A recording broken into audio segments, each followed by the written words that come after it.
What's up, everybody? How you doing today? It is the happiest Monday ever on the face of the earth. We got a lot of crazy stuff to talk about. It seems like Team, I guess you call it Team Koberger, has a win, and we're going to talk about that today and a lot of other stuff. I got a confession to make. I know that my mustache looks ridiculous, all right? You don't have to tell me. You can tell me what you think. That's fine. That's what you get. Right now I'm wet behind the ears. I literally fresh out the shower, but we got a great show, and I am going to bring it to you today. So let's get started, shall we?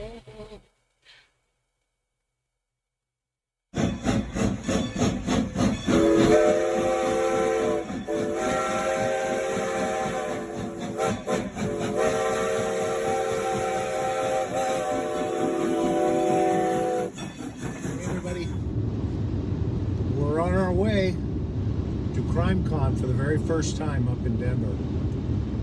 And with us, Mr. Buddy, who will be staying at the resort. We'll try to get him a room. What's going on? With? You. What do you mean what's going on? Are you okay? Yeah, I'm fine. I just went out food. I'm coming to get ready to eat. Getting ready to eat? Yeah. Alright, you're like freaking out, it looks like. No, the way the driving? Yeah.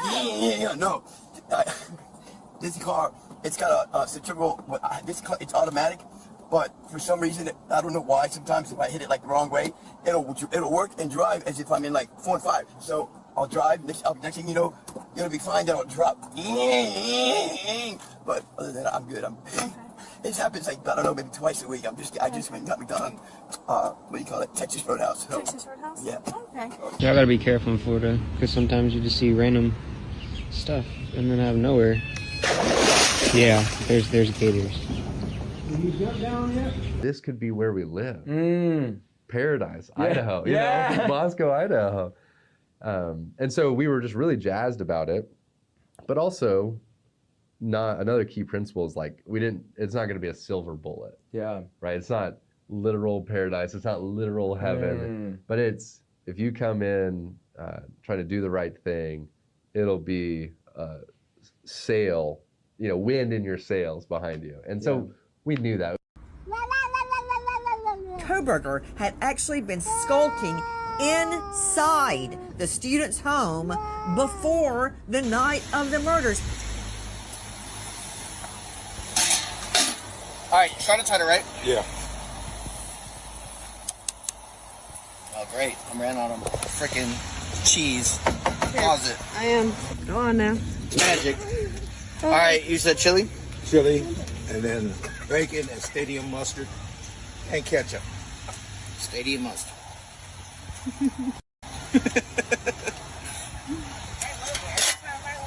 I need more bacon. Stadium mustard on my foot on hot dogs with chili. It's glizzy. Eat it. And let me have one regular hot dog with just ketchup on it. Okay. I use that ketchup and stadium, right? Yep. And that's it? Gotta have the stadium mustard. Gotta add a stadium mustard.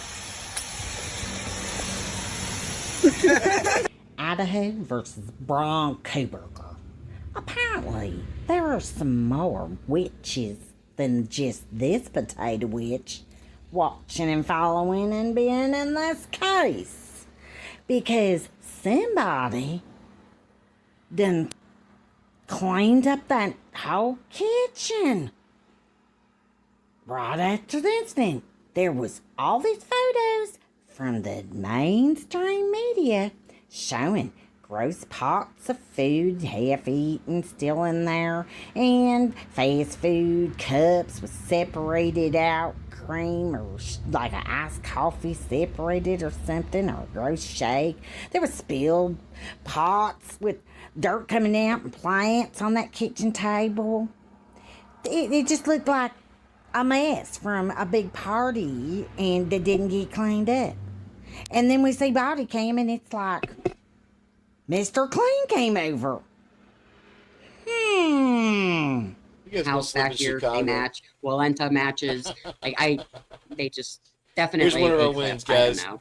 I'm so proud They're of Christy, definitely- Nevada, for finding this. They put the same car, 2 different timestamps. If you've been paying attention, you know what I'm talking about. And so, busted. That was supposed to be cool. It just shows us right here. If they did this to this video, what else did they do? We also heard from investigators that the car was basically disassembled. And obviously, yes, they did some more disassembling when they went through to try and get anything out of it.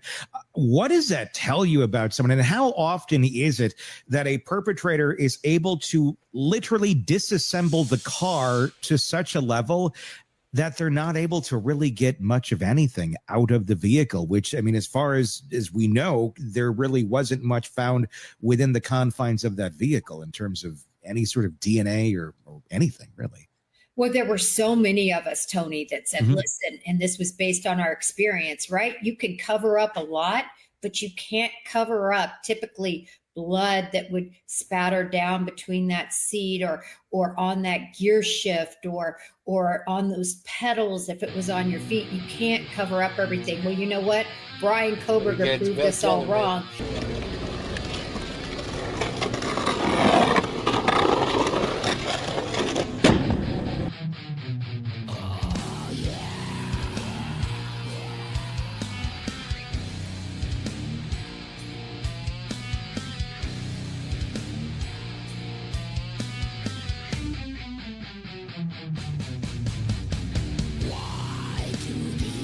People want a piece of us. Those fools, do they want to see what we're made of? The United States of America, red, white, and blue, will rip your throat out, drink your blood, motherfucker.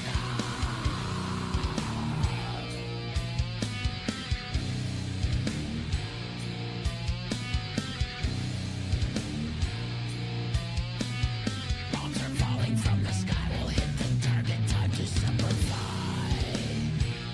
Whoa, time to simplify. Oh yeah.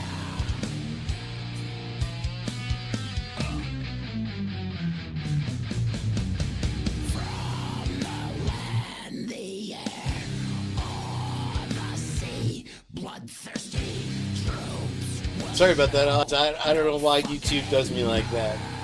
They got all kinds of restrictions on my videos. Finest boots will stomp upon your legacy.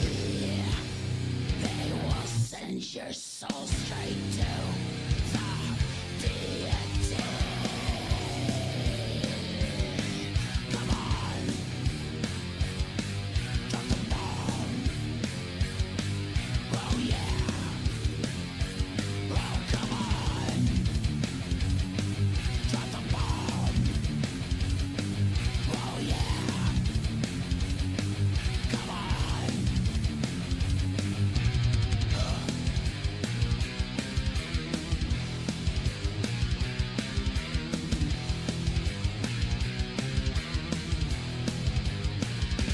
Oh come on. Drop the bomb. No, it's YouTube. Oh yeah.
They counted on America to be passive.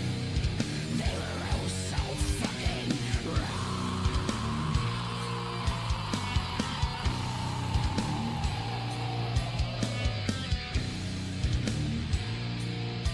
because bombs are falling from the sky will hit the target. Time to simplify. Whoa, time to simper fucking fight. Oh yeah.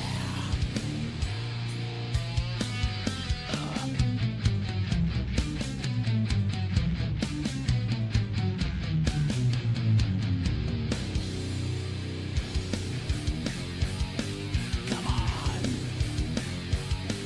Drop the bomb. Oh yeah. Oh, come on. Drop the bomb. Oh yeah. Oh, come on. Bomb, bomb, bomb. Drop the bomb, bomb, bomb. Drop the bomb, bomb, bomb. Drop the bomb, bomb, bomb. Oh, come on. Drop the bomb. Oh yeah. Drop the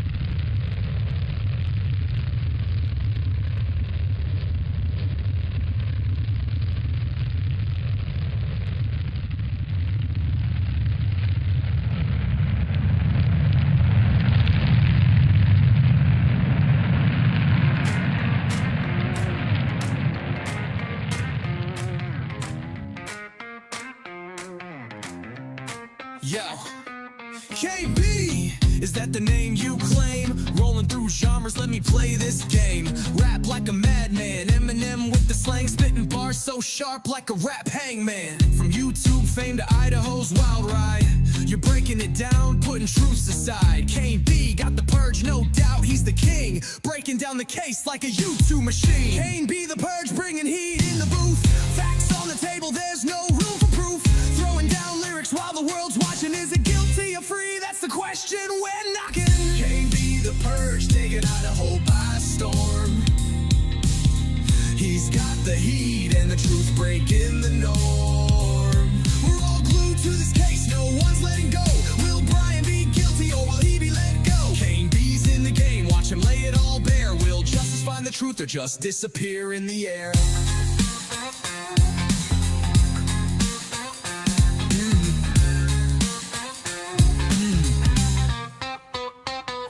Here's my bubblegum pop, you ready or not? Kane B's in the mix with the case so hot.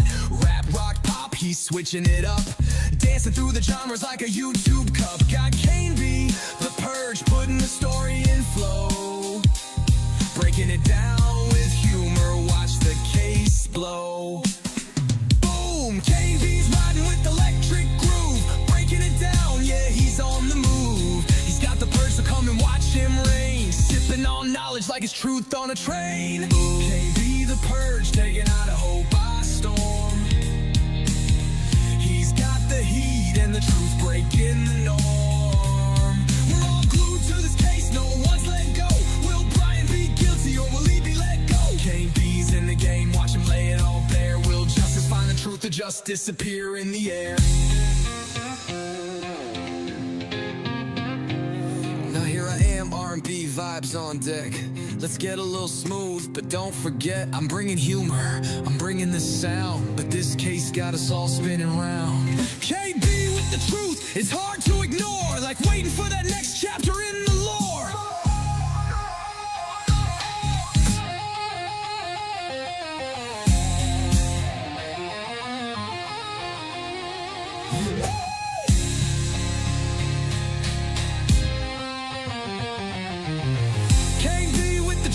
It's hard to ignore, like waiting for that next chapter in the lore.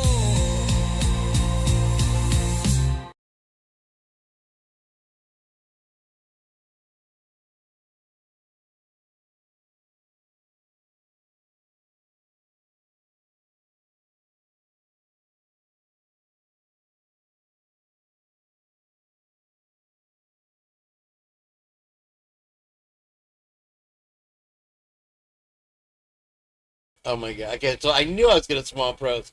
I said you're wrong, Sleuthy Sweetheart. It's not true. We were only live till 3, and it was definitely a trip because Jenn fell asleep midstream right as JJ got there. So it was destined to be a great show. It was a great show for a non-KMB especially, and we definitely looked at a lot of cool stuff, just like we're gonna today. Um, yeah, if you're laughing, I don't know. Maybe now that I look at it, it looks kind of French. Maybe I don't know. Nobody likes French unless they're kissing. Um, so yeah, there's my amazing reel for today, and we're gonna have to get right into it. There. Hello, Real Tea with Christy.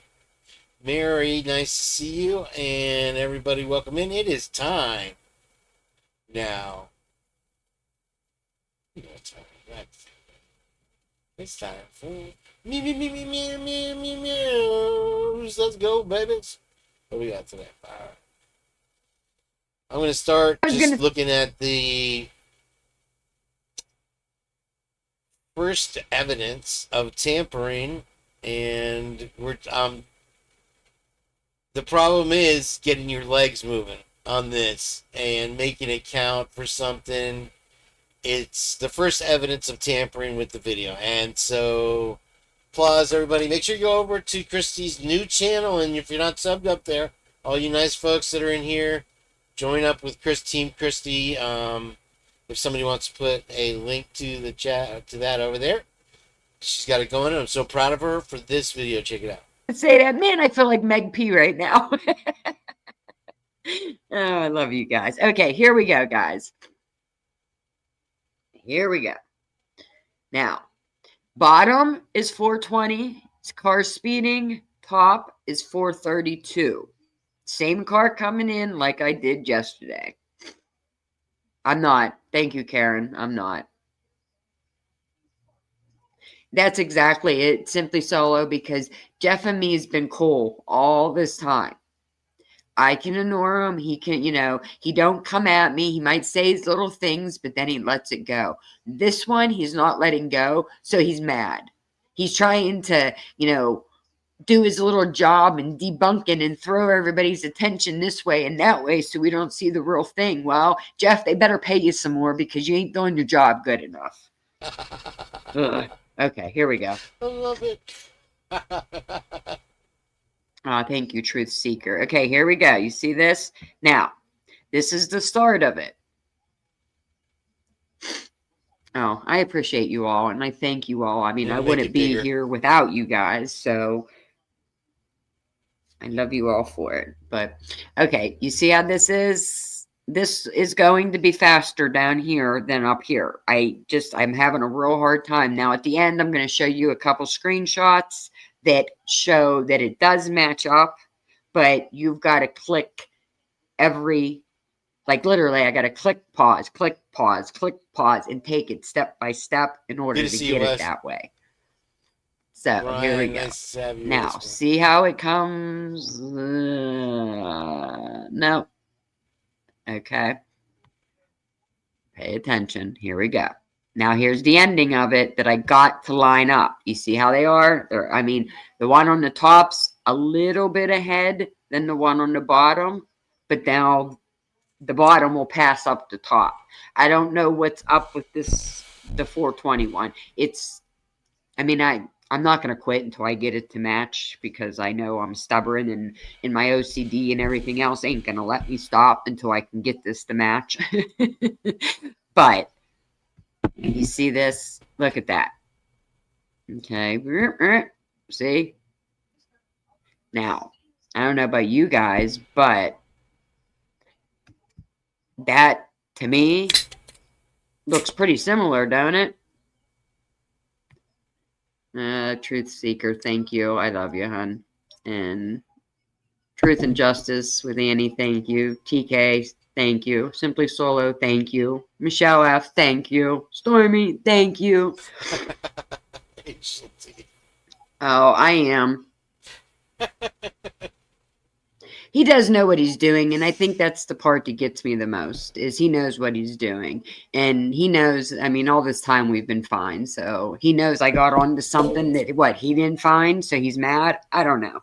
But, okay, you guys see this, though? This is at the 4:30, or the 4:20, and this is at the 3:30. You tell me them lights aren't exactly the same? Thank you. All right, great question, Brian Rambles. Why are we doing all of this? That's a good question. It's got a lot of answers, and the first answer is, here we go. We have actual proof of a Brady violation, of them manipulating evidence, because what they've done is they've inserted the same car driving away at different timestamps, okay? And JJ and I and Jennifer, there's Jage, have all sat here and told you over and over that these videos are manipulated, and now we're seeing more and more clear evidence, even in the body cam, that they're so good at it that they had this and this in there without anybody even picking up on it till now. And now when you see, and I do the background removal stuff, you see the aura around my head. Well, guess what? That also appears in that grainy ass footage that is the body cam. That JJ is more than expert level with these body cams and identifying the different levels. They're at 8K, 4K now, and that picture looks worse than the original Razor phones. So right there was a clue for us to start looking at it. And Jage is going to help us break down all the connections with Scott Kuma Green and the Binance and all the different tentacles that this nasty case has. Now, why I say it's a great question, Brian, is what are we going to do? This case is over. The plea deal has been reached. What do we do now? So I appreciate you being here, and let's continue on with Mews. All questions will be answered. Let's see here. All right, so this is Miss Pat today talking about the alternate perpetrator, and I take it back. I have sat here before, and I've talked about, well, she didn't do enough this, and it's all right here in writing that she put it all in perfect legal. And when you get to the end of her video today, it is fantastic. She's like, the only reason that those samples and the alternate perpetrator suspects are being ignored is because they don't match up with the Elantra, which is their fucking car, guys. And they've inserted it, they manipulated it. So what we have here is a failure to communicate. And what Kane wants, Kane gets. Can you hear them working on the road outside? Jiminy. It's so loud. I've had thunder like over my head the last couple days that wasn't that loud. Oh yeah, I do have. Thanks for showing us all the new emoticons are here. If you guys want to join the Purge and be a Purginian, feel free, and you can use. I stole them all. I'll be honest with you, from Chelsea. I of course I have some of my own, the Meg P and the Nothing FS, but I've added hers. So that's a good time. You can be in the Squirrel Club or whatever she calls it, Squirrel Power. There we go. Okay, so what I've been trying to do is keep up with the media blitz, because now we see, and there's another thing I haven't mentioned yet, that they had no evidence, and the evidence that they claim that they had doesn't even exist. Furthermore,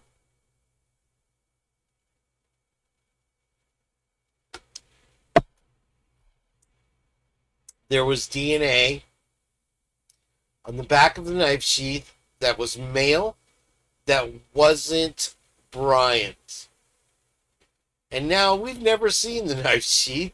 The knife sheath was never sent to Othram Labs, only the alleged sample. And so we have something that's such a twice on Sunday means nothing. However, what Jage is going to tell you about in a little bit, guys, is another case where no matter what you had with Bill Thompson here, they are going to keep it out of court, and it's never good enough to get the suspect off. Oh, thank you, Brian. I appreciate that for the membership. And Lucky Twizzle Stick got one today. Good for you, Twiz. And I hope he's feeling better. He was really stuffy last night and not feeling well, so I hope he's recovering today. That's so funny, yeah, because Brian loves Twiz. So we had male DNA that didn't have a car, or a white Elantra, or a silver Ford Fusion, or whatever it was. And so that doesn't get all the evidence, coincidentally, is lost. Whether they left the fridge door open, whether the dog licked it up, whether the Elantra drove off with it, it's gone. And so their media campaign with their media partners, like this asshole Chris McDonough, who's going to stay at the resort at CrimeCon, and he's not going to get a table. He's just going to sit there and meet everybody because he cares so much. It's all about the money, dudes. And you have Stacy Chapin rolling around. She doesn't want any attention, but she's like the poster child for IGG at CrimeCon every year. It doesn't make any sense, dude. And so, yeah, his empty apartment is horrifying. The way he combed his hair is horrifying. The horrifying thing to me is to know that he knew about the whole situation going into it, as far as people taking plea deals, because it was part of the studies. Now, a couple of the big things that we've noticed that the media likes to harp on, not only that Nancy Grace or whatever, talking about how he slithered in, and now he wasn't stalking, he wasn't surveilling, he was actually, now he was in the house. And she claims that there's evidence of that. And there is no fucking evidence. So not only are they taking the bullshit, repurposing it as news that they've been giving us for 2 years, now they're inventing new shit. Whenever their lies get exposed, and it never can show a good side of him, anything that proves or would lead you to believe that he didn't do it. Nope, cannot be. Is that media report? Is that news? And they call us crazy conspiracy theorists. See what I'm saying? So yeah, the scary thing is that he knew going in that people take plea deals because that's the way that the system works. Mews. And I can't keep up with this media. It's what was the other one?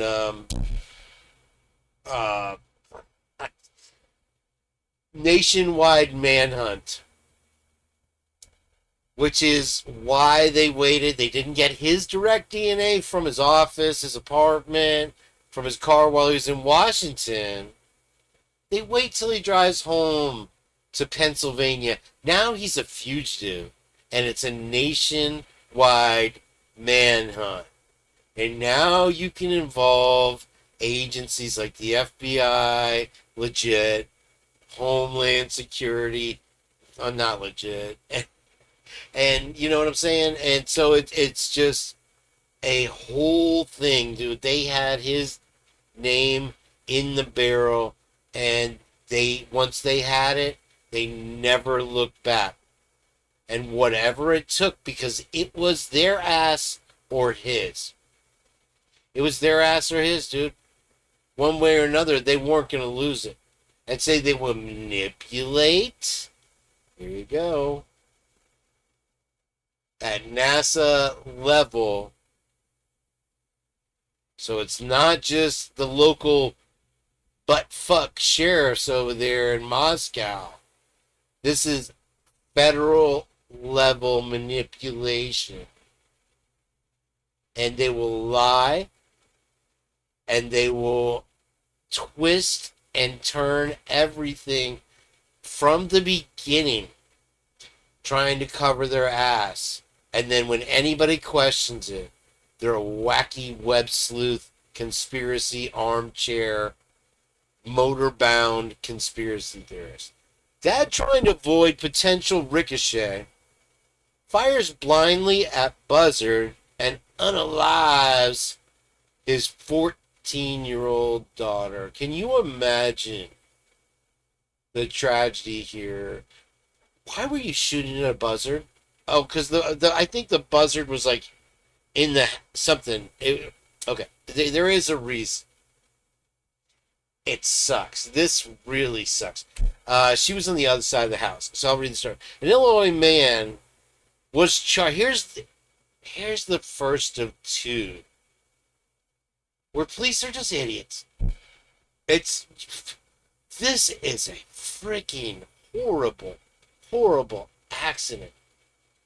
And they're going to charge the dad with this, who's already going through it so bad. An Illinois man was charged with a felony after police say he pew-pewed his 14-year-old daughter while trying to take out a Buzzard. According to Monroe County Sheriff's, 34-year-old David Schultes surrendered to police after a warrant was issued for his arrest on the charge of reckless discharge. An investigation into the shooting thing of his daughter, Emma Schultes, determined that he was using a HG to take down a Buzzard who had entered a brick office building in Waterloo, Illinois. He fired at the Buzzard without looking. He inserted only his arm into the room, keeping his head outside the doorway to avoid a potential ricochet. The bullet allegedly struck the bird, passed through it, exited the building through a window, and ultimately struck his daughter. Have some sympathy here, people. Wait till you hear the second one. All right. Mews. Let's see what we got here. All right. So this is a story. Whether you want to debunk it or not, it's cute, it's clever, it's fun. This is the real Ronald McDonald right here. Do you see any similarities?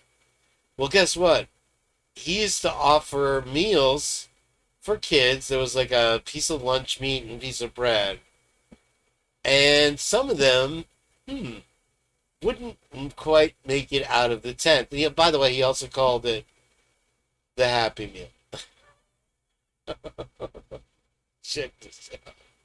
A drifter named Ronald McDonald unalived 12 children at county fairs across the U.S. Midwest in 1892 and inspired the modern-day McDonald's fast food chain mascot of the same name. Now, they're debunking it, saying that it was kind of an accidental thing that they use the same colors, red and yellow, that he used, that they call it the Happy Meal, and that they got the things under the eyes, and he's a clown, and he's, you know, these are the people that we work for in this world, these billionaires.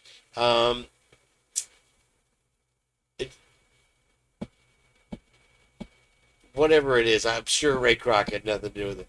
In 1892, a drifter named Ronald McDonald toured county fairs across the Midwest. Bright red coat, yellow waistcoat, white gloves to the elbows, a painted smile so wide it cut into his cheeks. He called his tent the Happy Meal. Admission was free for children. Inside, the light was dim. The air smelled of sweet bread and varnish. Each child got a small paper box, red, yellow, emblem brushed on the side. Inside, a soft bun, a slice of cold meat, a hand-carved wooden toy, and a card. Eat up, come back tomorrow. Parents saw nothing wrong, but children stepped out, pale and silent. Some wouldn't eat for days. Some wouldn't speak at all. By summer's end, 12 children had vanished from towns where his tent appeared. When the law searched his wagon, they found it empty, except for a crate of red paint, yellow cloth, and dozens of unused paper boxes. 20 years later, an advertising company in Chicago bought an old fairground poster to inspire a new mascot for a growing restaurant chain. They kept the name, they kept the colors, they kept the smile. And every time you've seen it since, you've been looking at it on a live face. Mews. Let's see here. Okay. DEA is looking into something here, and good for this guy. Good, because this BS, and I've talked about it a lot before in the past, on previous purges as well, and ex-girlfriend stories. A Georgia man won a legal battle against the federal government after the DEA seized thousands of dollars from him at the Atlanta airport because he looked suspicious. Brian Moore was about to catch a flight to LA when DEA agents stopped him after witnessing what they believed to be suspicious behavior. There he is. They questioned him and eventually obtained his consent to search his bag, which contained $8,000 in cash. They seized the cash and let Moore board his flight without charging him with a crime. They told me I looked suspicious and they were just going to take my money based off the fact that I looked suspicious. I hadn't done anything wrong. I wasn't doing anything wrong. The agents would claim they suspected the cash was tied to illicit drug activities. However, Moore, an aspiring music artist, was planning to use the money to finance a photo shoot and music video in LA. Moore hired an attorney and sued the government in hopes, and so, long story short, they returned his money, and I guess he's getting double back because he had to end up spending $15,000 in legal fees. Good for him. Good for him. This BS has been going on way too long, and they've passed a law now that these people can't just do this, take your money, stop you, and not even report it. They just put it into their law enforcement fund. Jeez. Oh, I think I need another Rockstar, kids. Purge. Let's see here. Maybe not. What is this? Oh, this is a little thing, and you guys have probably caught it, but in case you hadn't, I wanted to run it by you again. The gravity pull sensation. Ever stood at the edge of a tall building and felt like something was trying to pull you forward? All rise. District Court is now in session. Honorable Judge Hitler presiding.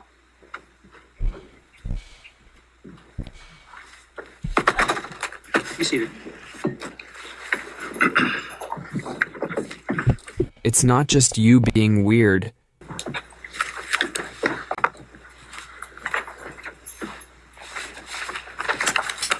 All right, good afternoon. This is State v. Koberger. I want to go over the appearances this afternoon on behalf of the state. Would state attorneys please represent themselves for the record? 911 location of your emergency. Thank you, Your Honor. My name is Bill Thompson. I'm the Lake County prosecutor. This is Ashley Jennings. She's my senior deputy. And then we have Mr. Nye and Ms. Beatty from the Attorney General's office. And then we have victim support staff with us. All right, thank you. Yes, sir. Defense? Ann Taylor, attorney for Brian Koberger. Elisa Massa and Jay Logston, counsel for Mr. Koberger as well. Thank you. Your brain gets really confused when you're up high looking down.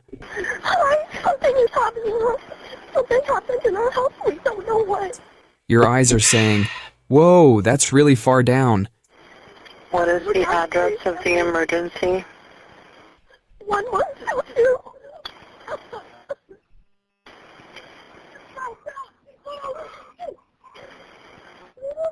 What is the rest of the address? Oh, Kings Road. But your inner ear, which helps you balance, is like, nah, we're just standing still. All right. I'd like to tell you I'm happy to be here, but why start with an untruth? They tell you anything? They were just out at 4 in the main room. This is one of the... Pretty much they were in the main room. I heard them dancing and laughing. Kaylee went upstairs and she screamed to someone from the room. She ran downstairs. And I kept calling her name and she wouldn't answer. And then I saw the guy. I just walked the door and I ran downstairs. We don't know what's going on. This mismatch makes your brain freak out. Why start with an untruth? It creates this weird sensation of being pulled forward, like an invisible magnet. I am accepting of my responsibility to be here. I want to go over with you some expectations of mine, given that I don't think any of you, other than Ms. Massoth, have appeared in front of me before. When you file memorandums of law, briefs, etc., please provide a Word copy by email to my staff attorney. After today's hearing, you may get that from staff here today. This sensation is so common that almost everyone has felt it. Today, I know there was an issue that was brought up with respect to Mr. Koberger's attire for today. I did issue an order yesterday permitting him to appear in civilian clothes for this hearing only. But hardly anyone talks about it. The feeling is typically very brief. That is a matter in terms of future hearings that we will take up in a closed hearing the day of, but in advance of whatever our next hearing date will be. My intention will be that Mr. Koberger will not be present for that hearing because part of what we will be discussing are security measures. And I expect to hear from the transport deputies and the bailiffs regarding security issues that they want to address or that I have questions for them about so that I can make an appropriate ruling in terms of his appearance here, but weighing that not just against, of course, his rights, but also against the needs of security in this case. But in those few seconds, it can feel super intense. Scientists found that about 80% of people experience this sensation. It's your brain's way of saying, hey, maybe step back a bit. They tell you anything? They were just out at 4 in the main room. This is one of the... Pretty much they were in the main room. I heard them dancing and laughing. Kaylee went upstairs and she screamed to someone from the room. She ran downstairs. And I kept calling her name and she wouldn't answer. And then I saw the guy. I just walked the door and I ran downstairs. We don't know what's going on. Think of it as your body's built-in safety system having a false alarm. The craziest part is that this sensation has nothing to do with actual gravity getting stronger. All right. I'd like to tell you I'm happy to be here, but why start with an untruth? We said from the beginning we're going to protect the integrity of the case. So when it comes to that little epic that was there and wasn't there, I tried to put that in the Photoshop thing there, and I wasn't able to make anything clear out of it. I even put it in an AI. I could blow it up here. I've tried that. Let me try again. See if we can make any kind of heads or tails out of it. I'm sure It's another cipher thing for loose. Okay, so I don't know. It looks to me like some type of official, don't go here, take a blood sample here, something like that. I'm not sure, but don't let me leave this all huge inside of you. I mean, wait. Okay, hold on. It's nice to see you, Dan the Man. We got Love Tina, Tiggle Bitties, what's up? Nice to see you also. Meanie Weenie's here. Let's check in on Brother Twiz. Let's see how. Oh, yeah. Okay, so we will have Jenn a little bit later. She's working some stuff out.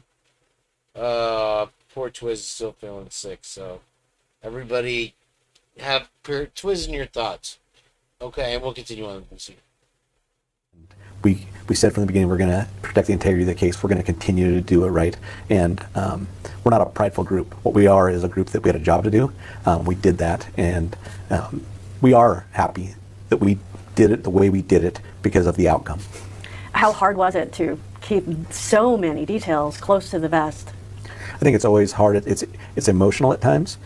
We want to give that information. We want to give the families some closure and give them information. We want to give our community, but it is so important to hold that information and keep it right where it was, so that when we made an arrest, and now as we continue further, there will be more information that we're going to hold till the end, because we want to get a conviction. Have you personally talked to the families?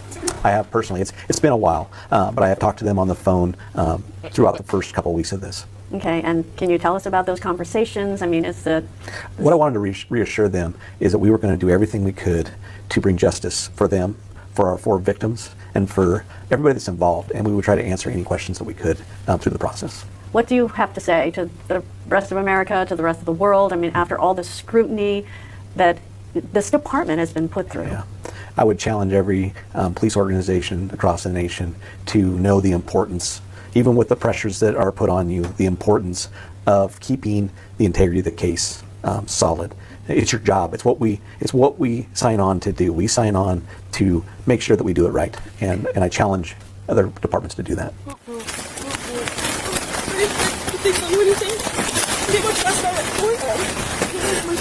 In the main room. This is one of the... Pretty much they were in the main room. I heard them dancing and laughing. Kaylee went upstairs and she screamed to someone in the room. She ran downstairs.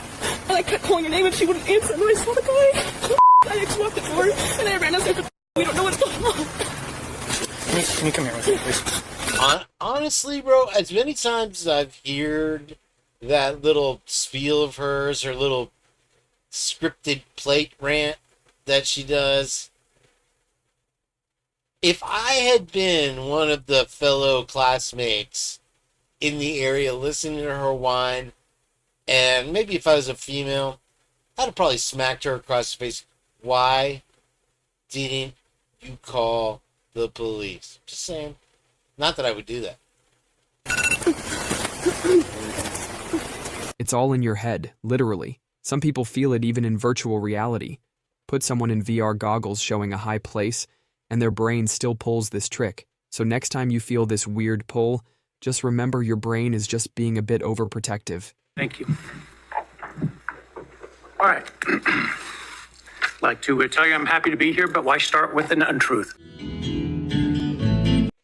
That's the thing about the story is there's been a million times where I told the cop, like over a million probably, that I told police the truth and they didn't believe me. And then they want to do this and do that. And you see it over and over. But for some reason, even though they had the cell phone data later and you got the gooch going in there doing interviews with these people, they're still believing that they're asleep, that they're doing this. And they have the records to show that they were active on their phones. And somebody's like, well, maybe they were laying down. They should be laying down. Anyway. Hold on.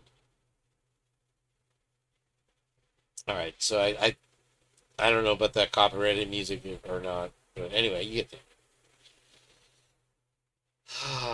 So yeah, Xana's phone was with Ethan, and Ethan's phone was with Xana. That's Ohio man arrested after attempting to steal a teen girl at a bus stop. 27-year-old Ohio man is in custody after a 15-year-old girl reported being grabbed while waiting for the school bus on Friday. Well, he looks like that guy who had the girls in his basement, doesn't he? The Burger King girl. A swift response by Strongville police officers led to the arrest of a 27-year-old man accused of attempting to take a teenage girl. The incident occurred on Friday morning at approximately 6:40 a.m. on Fair Road. And you talk about the difference between us growing up and the kids today growing up. They're not even safe in a fenced-in yard anymore. You got sickos like this guy trying to take them. And it's every day, man. I mean, especially in Ohio. Around Cleveland. Yeah. Okay, so here is a huge portion of the Please Me, Reach Around Me tour that they're doing in the press, and this person that doesn't want any attention is the poster child now for the IGG. Ethan Chasen's mom says he's forever indebted to the team that analyzed DNA on Brian Koberger's knife sheath, leading to his arrest in Idaho. Othram, a forensic genetic genealogy company, helped provide a thorough DNA profile from the knife sheath. Bullshit. They never had the knife sheath, which helped connect Koberger to the unalivings. Chapin, there she is on the tour. It's disgusting. I feel forever indebted to them. What? I have a list of people in my heart that, you know, since November 13th, I feel that way about, and they're on the list. Thank goodness they developed something that helped in our case. Piss on that. Armed robbery at Ulmerton business under investigation. So this is right down the road from me.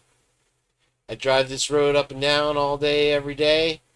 And this is on the Clearwater side. Pinellas County Sheriff's Office is asking for the public's help in identifying two suspects involved in armed robbery. On Sunday, two individuals were dressed all in black, and they went into the Jackpot 777 business at 3899 Ulmerton Road in Clearwater. They got away with an undisclosed amount of cash.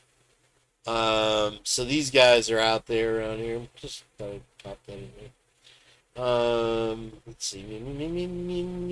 Mews.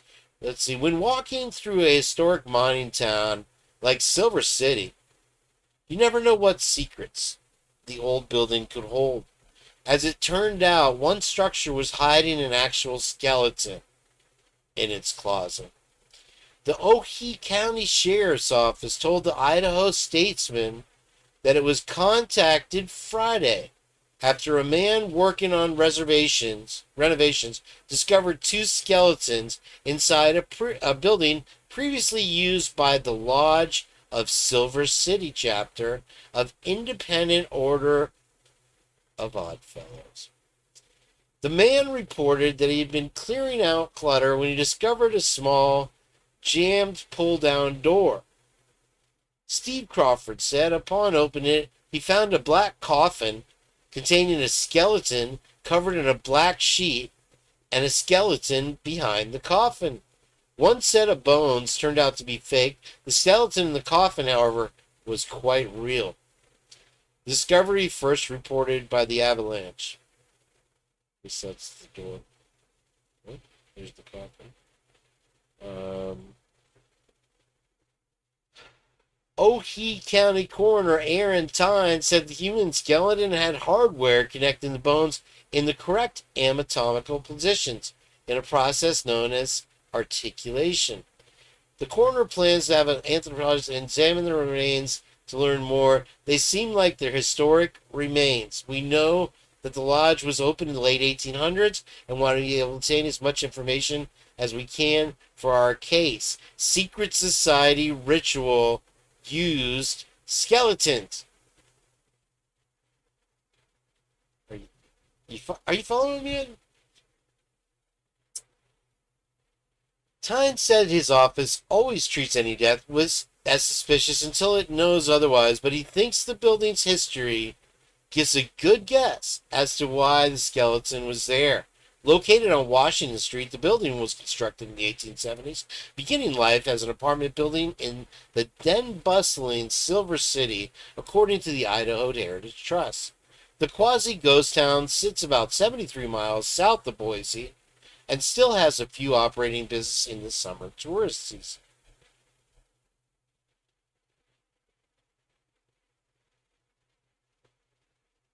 Lodge number 2 was charted by the Oddfellows in 1867 and began using the Washington Street building soon after. The Oddfellows eventually purchased the building in 1905.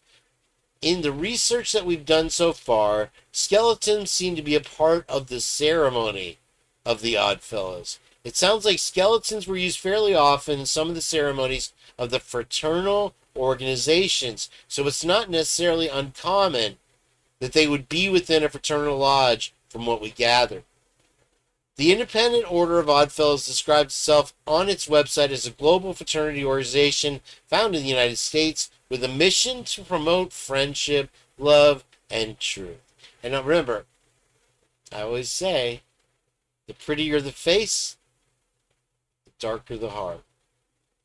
And I hate to say it, these organizations have proliferated. The Order's reputation as so-called secret society dates back to its even older roots in 18th century Europe when governments persecuted fraternal organizations in France and England. The Order's ritual involving skeletons remains shrouded in mystery to this day. And there's the town. And I guess the skeleton is on display. Nothing new under the earth and the stars over there in Idaho, my friends. All right, there we go. Denver, Colorado. The mother of one of the university students is at CrimeCon to offer her perspective on the brutal unalivings and DNA. And there she is. She is now an expert up there, just prancing around with Chris McDonald. And they had it right. We found the glove. The whole parade continues of misinformation and bullshit.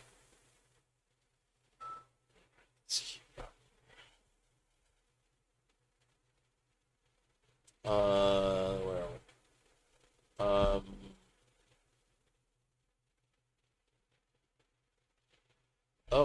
A woman camping with her friends on Mogollon Rim near Forest Lakes, Arizona, was found passed away on Saturday after falling from a cliff in the middle of the night. Check this out. The Coconino County Sheriff's Office said it responded to the call and that the camper had just fallen just after 1 a.m. Upon arrival, they found the 20-year-old woman was camping with her friends near the edge of the rim and left the group to go to the bathroom.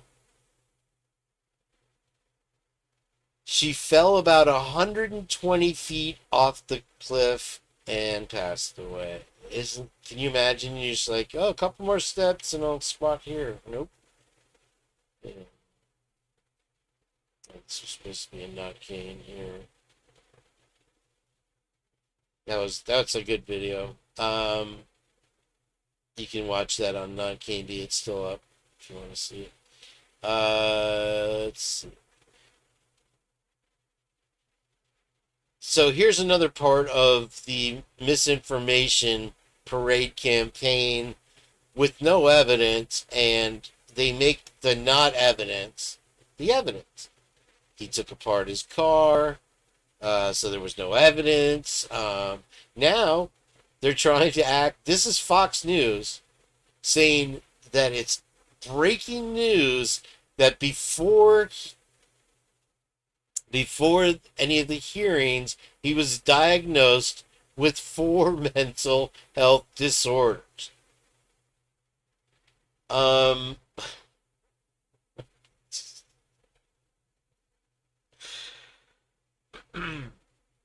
These trusted news sources that we go to, and they've given up on even going to central casting for their potato head creatures that they put on the news to badmouth people. Now they pull directly from their own staff. Thank you, Leslie and Billsley. Really, I appreciate it. The super chat. That's wonderful. Thank you. Awesome. So let's see here. People news. All right. So I love this statement. In our reality check series, Idaho statesmen seek to hold powerful accountable and find answers to critical questions in our community. We ask all the right questions unless they tend to make somebody look not guilty. Idaho's prison system is pursuing a remote operating system for their firing squad executions as the state builds towards becoming the first in the U.S. with it as the primary method for carrying out the DP. So if you wondered if they were going to try to fast track, now here's the thing, is you have, there goes my mouse, hold on, I'll be right back. Tony's here. Just to say hi, Tony. Tony, what do you think about all this? Okay, so what's up, They Live? How you doing, WB? Nice to see you all here today. Well,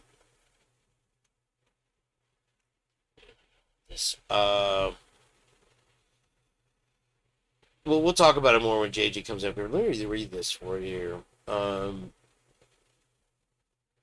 So there won't be, they won't even give you the dignity of being shot by a person. Now, technically, somebody's got to push the button to fire the weapon, but now it's going to be a robot-operated system. They're exploring available options. Scaug from Nampa, who sponsored the bill that sets up the state's transition to a firing squad, told the Idaho statement he has concerns that remote operating firearms could falter the day of the execution. He advocated the new way. We're unable to do it for the very first time by lethal injection, so that's why there's one more thing that could go awry if the button doesn't work on the mechanical portion, Scaug said in an interview. But my understanding is that there will be a backup firing squad, old school, with rifles ready to go if there's something that mechanically fails. 4 other states allow shooting prisoners to death, but until this year, a firing squad execution hadn't taken place in the U.S. in nearly 15 years. South Carolina has put prisoners down by firing squad twice in 2025. Their protocol is not public, but according to media's witness accounts, 3 riflemen stand 10 feet away from the condemned prisoner who is strapped to a chair. A hood is placed over the prisoner's head and a white target. So, like I said, I've had my moments where I doubted Anne. Now we have all the documents. We see that she did everything correctly. All these things that we now see were clearly pointed out. And through the history of these other cases, you can clearly see that there was zero hope for Brian to get a fair trial and to not get the DP in the long run. So the plea deal, just like Twiz was saying, was his best option at the time. Moving forward, if he does do some kind of appeal, good for him. There's threats more than likely that Bill Thompson has done in the past, has a history against the families, harboring a fugitive, accessory after the fact, these types of things. This kind of pressure is placed on the prisoner, leading them to see the plea deal as the only way out, regardless of whether he did it, regardless of whether there's any evidence, and there's zero, and they have none, yet they continue this media blitz to try to convince the world that his ex-classmate, who we don't even think that they went to the same school as him, hey, he hated women and all this. And he could hate all the women he wants, still doesn't prove anything. Show me one piece of evidence. The chamber's construction at the maximum security cruise started late in May. Barring any construction delays, we anticipate our team will have adequate time to train and prepare for the duties, becoming the primary method July 1st. So it is still under construction. There you have it. And so this one, Liz Bellinger was tubing down the Cowichan River in Canada with her family, enjoying a peaceful day, when she suddenly heard tiny cries coming from the water that were unlike anything she'd ever heard before.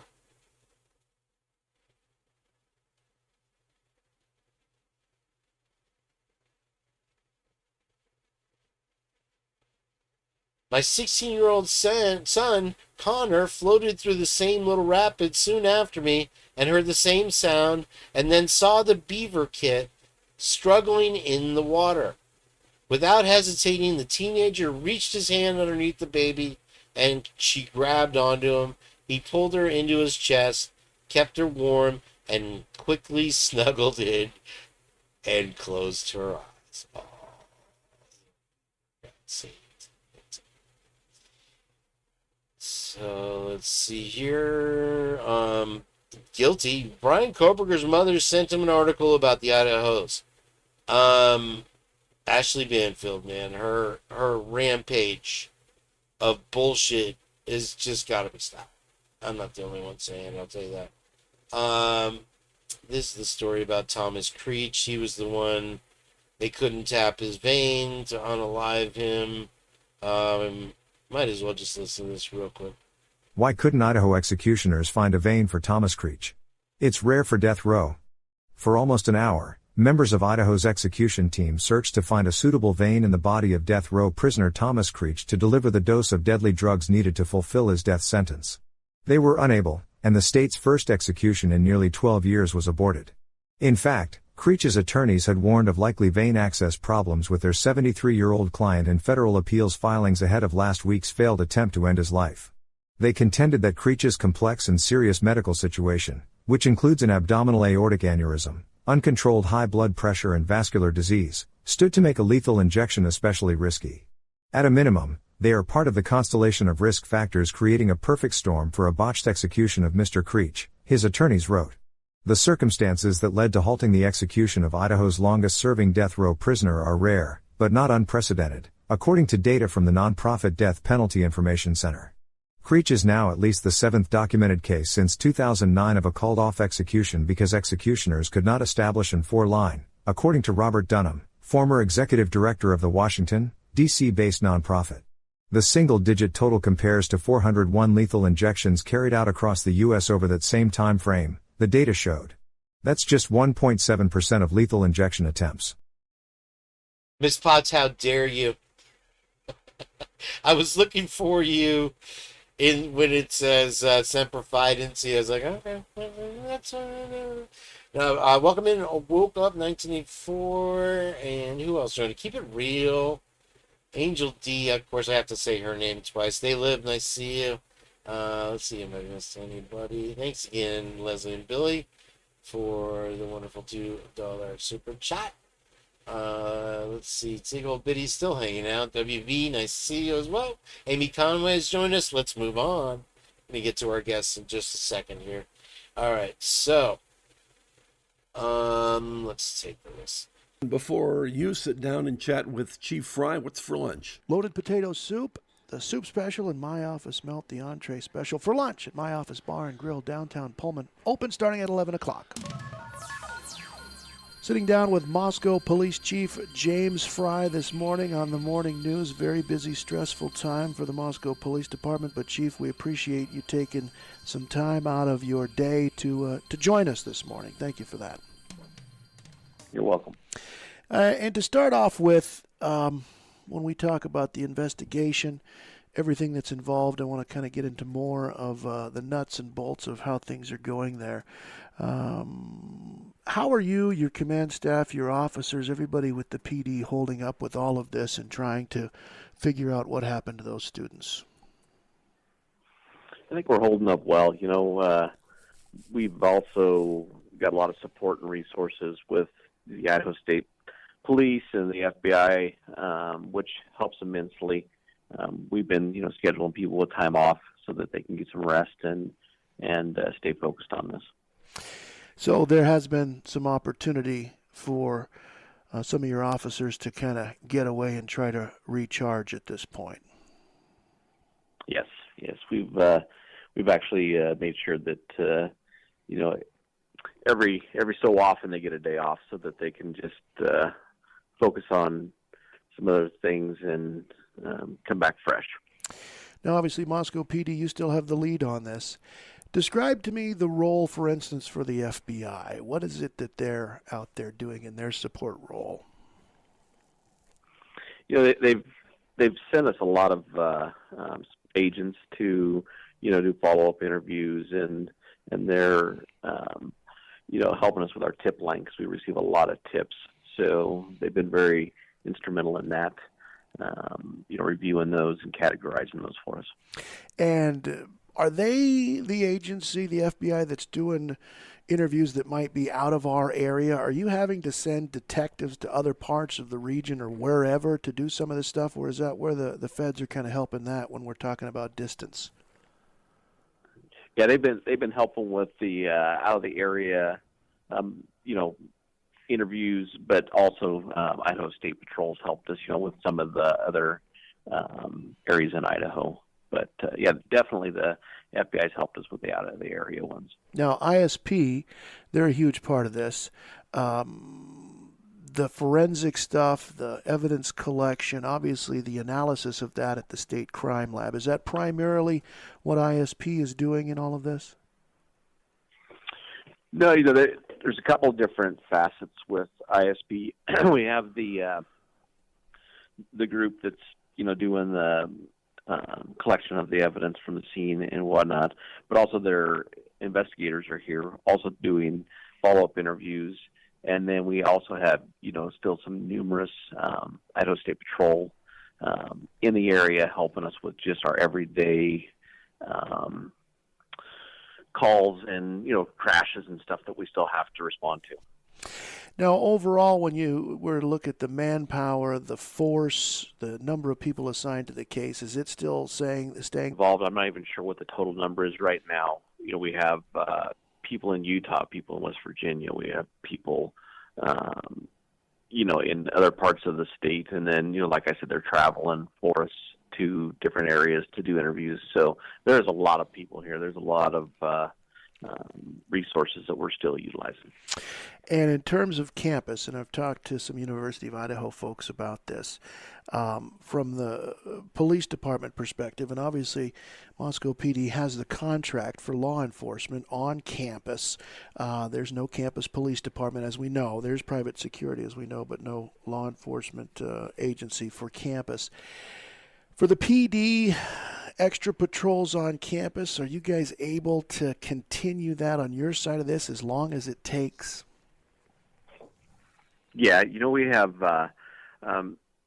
individuals assigned to campus we actually have a campus substation, and they're still there. They're still, doing patrols, as well as our patrol officers.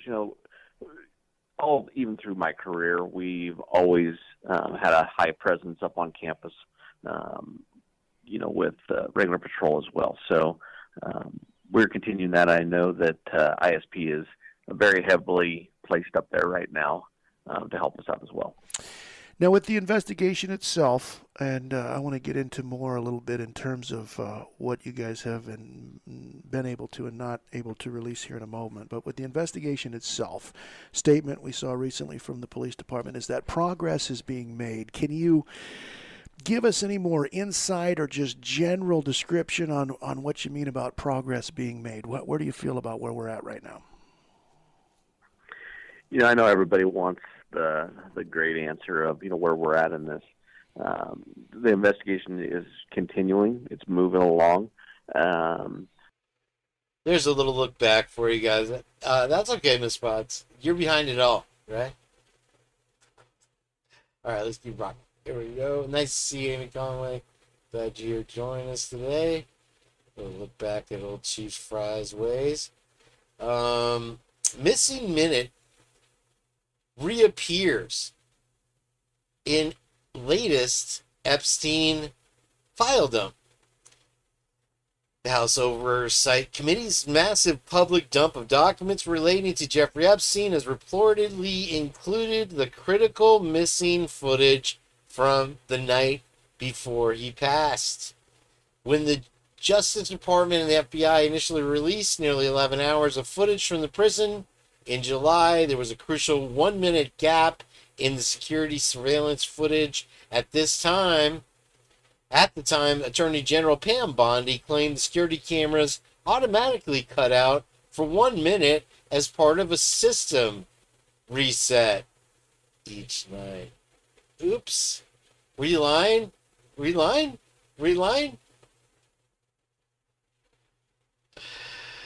The new surveillance footage, which was part of the bulk online drop at 6 p.m. Tuesday, fills in that missing minute. It just conveniently appeared. However, the video appears to show very little. In the footage from the new files on Fox Tuesday night, a number of guards are visible working near Epstein's cell. The extra minute is contained with 2 additional hours of footage from one of the new files. Oops. Did we lie? 40-yard dash, good, bad, and ugly debuts, including, I don't know how that got in there. Put in my newscaster voice there for no reason. Stand your ground. Another ridiculous, stupid law. Hearing underway for Hillsborough man accused of pew-pewing at deputies. So, let me read the story for you here on this one, guys. Sheriff's office, come out with your hands up. One deputy can be heard yelling. Just moments before multiple gunshots rang out. Deputy Brian Nolan, who testified on Tuesday, was the first to arrive on scene while waiting outside Lewis's home. He said he was suddenly under fire. It was sort of in disbelief that I'd just been shot at. Nolan told the judge, my first question was, did he just pew-pew me? I know that it was a gunshot. I was questioning whether or not he did. Did he just do it? Was it shrapnel that came through the window? Deputy Gary Elser described feeling the impact. I thought I'd been struck around the face, either by the glass or the concussion of hitting. Lewis is charged with attempted, and Lewis's attorney argued that his client did not know law enforcement was outside his home and couldn't hear the verbal commands. He also claimed Lewis may have been involuntarily intoxicated with a mix of substances in his system, including pseudoephedrine. So it'll be interesting to see how that case develops. That law is just, these blanket laws that they do in Florida are insane. Keep going, dude. I put that in there. I just thought it was interesting. 2 victims were found at the scene. A male was transported to St. Joseph's for treatment. A female victim, however, did not make it. Nez Perce Tribal Police are working in coordination with Nez Perce County Sheriff's Office, ISP, and the FBI as the investigation continues. There is no ongoing threat to public safety. So I was listening to the radio, and they kept talking about this MPD is under investigation for, and they weren't talking about Moscow, I assume. Michigan, I don't know. And they kept talking. There is a law enforcement department that is under investigation for changing evidence, doing all kinds of all the same stuff we see. So this is 100% going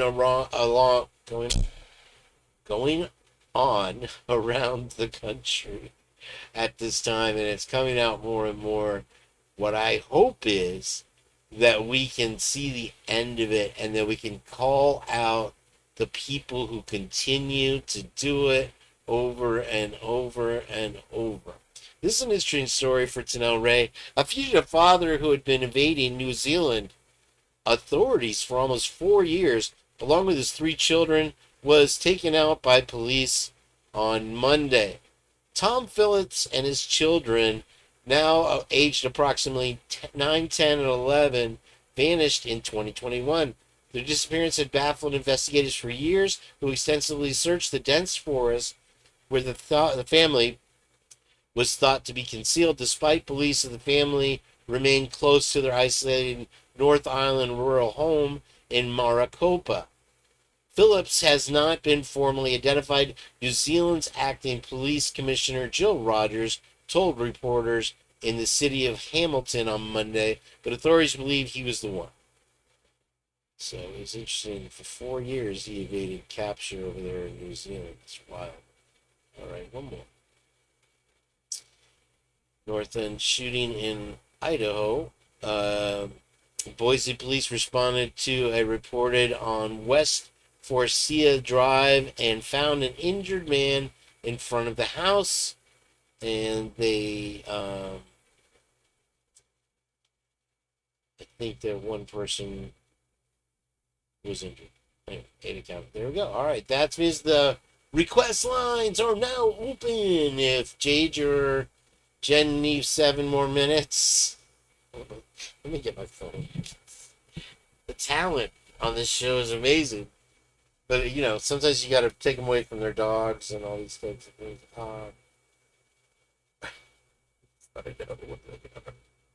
I could play the reel again since Miss Potts hasn't seen it.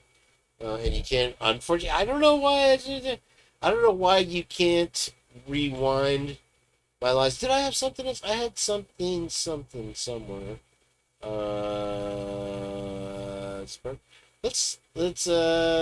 Yeah, Jen's coming. She was asking for a half hour. Let me get into the chat. Let's do that real quick. Hold on. And it's making me look good. Okay, let's see here. Am I Kane B or am I not Kane B? I don't even know anymore.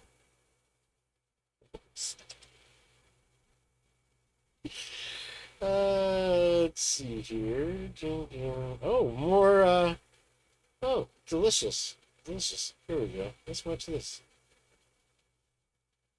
Oops. Okay. Just with dumbass. Hey everybody, I'm in Michigan at my family wedding. This is our lake house here with family has. Anyway, it's Karen's sister's house, and as you can see, everybody's setting up. The reason I wanted to go up here was to let you know we're not going to do a show Sunday because we're going to be traveling back home, and so hopefully we'll catch you.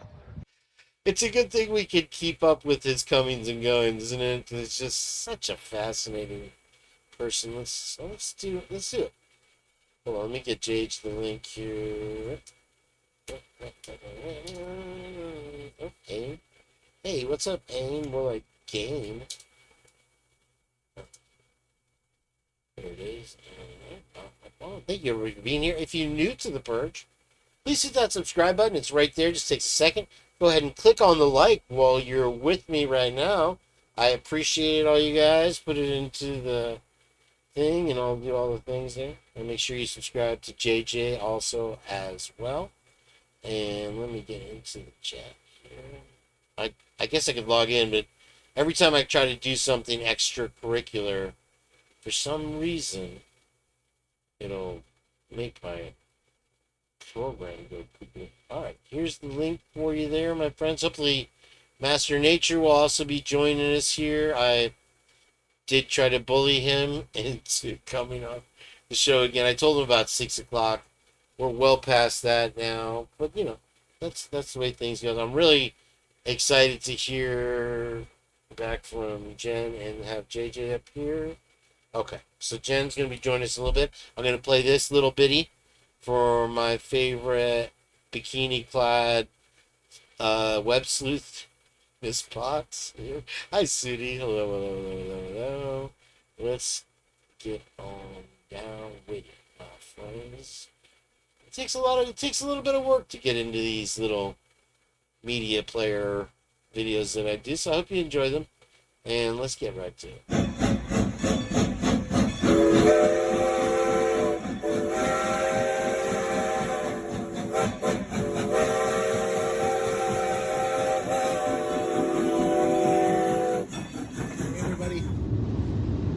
We're on our way to CrimeCon for the very first time up in Denver. And with us, Mr. Buddy, who will be staying at the resort. We'll try to get him a room. What's going on? With? You. What do you mean what's going on? Are you okay? Yeah, I'm fine. I just went out food. I'm coming to get ready to eat. Getting ready to eat? Yeah. All right, you're like freaking out, it looks like. No, the way I'm the driving? Yeah. Yeah, no. This car, it's got a centrifugal, it's automatic, but for some reason, I don't know why, sometimes if I hit it like the wrong way, it'll work and drive as if I'm in like fix 4 or it, 5. Annie? So I'll drive, next thing you know, it'll be fine, then I'll drop. But other than that, I'm good. It happens like, I don't know, maybe twice a week. I just went and got me done, what do you call it, Texas Roadhouse. So, Texas Roadhouse? Yeah. Okay. Yeah, I gotta be careful in Florida, because sometimes you just see random stuff, and then out of nowhere, yeah, there's gators. Did you get down yet? This could be where we live. Paradise, Yeah. Idaho, you know, Moscow, Idaho. And so we were just really jazzed about it, but also another key principle is like, it's not gonna be a silver bullet. Yeah. Right, it's not literal paradise, it's not literal heaven, but it's, if you come in trying to do the right thing, it'll be sail, wind in your sails behind you. And so we knew that. Kohberger had actually been skulking inside the student's home before the night of the murders. All right, you're trying to tighten, right? Yeah. Oh, great. I'm ran out of freaking cheese. Pause it. I am. Go on now. Magic. All right, you said chili? Chili, and then bacon and stadium mustard, and ketchup. Stadium mustard.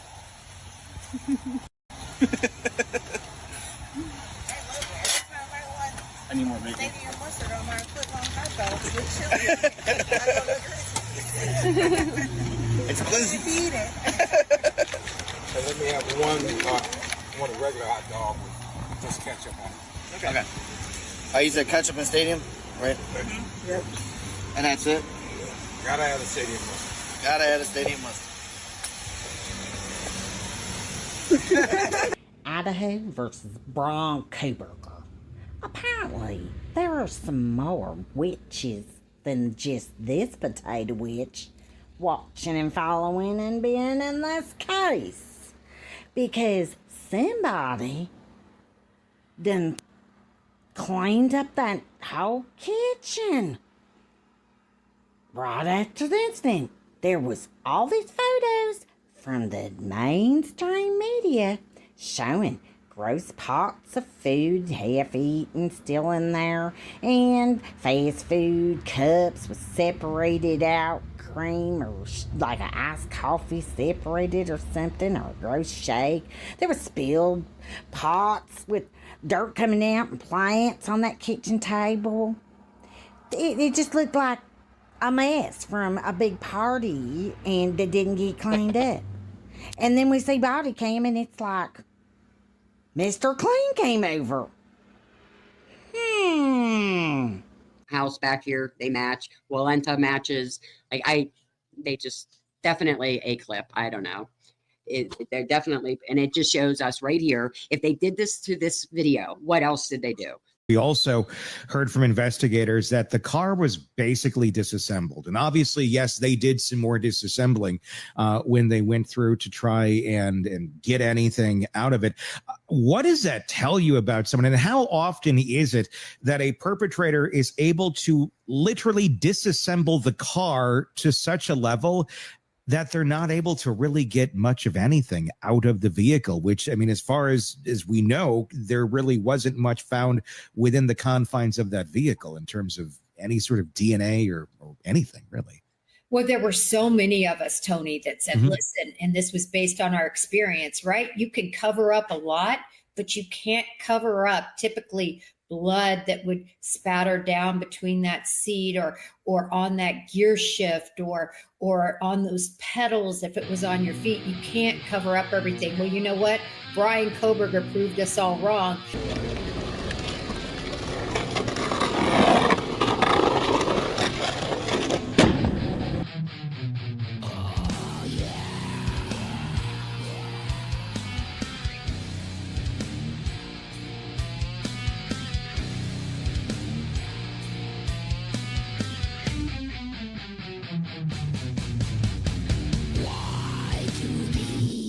Want a piece of us, those fools. Do they want to see what we're made of? The United States of America, red, white, and blue, will rip your throat out, drink your blood, motherfucker.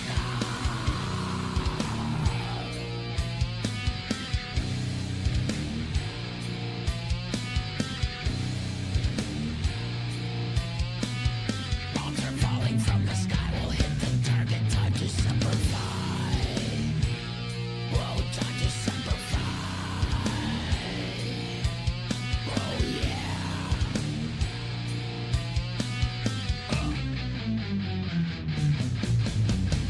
From the land, the air, on the sea, bloodthirsty troops will show no fucking mercy.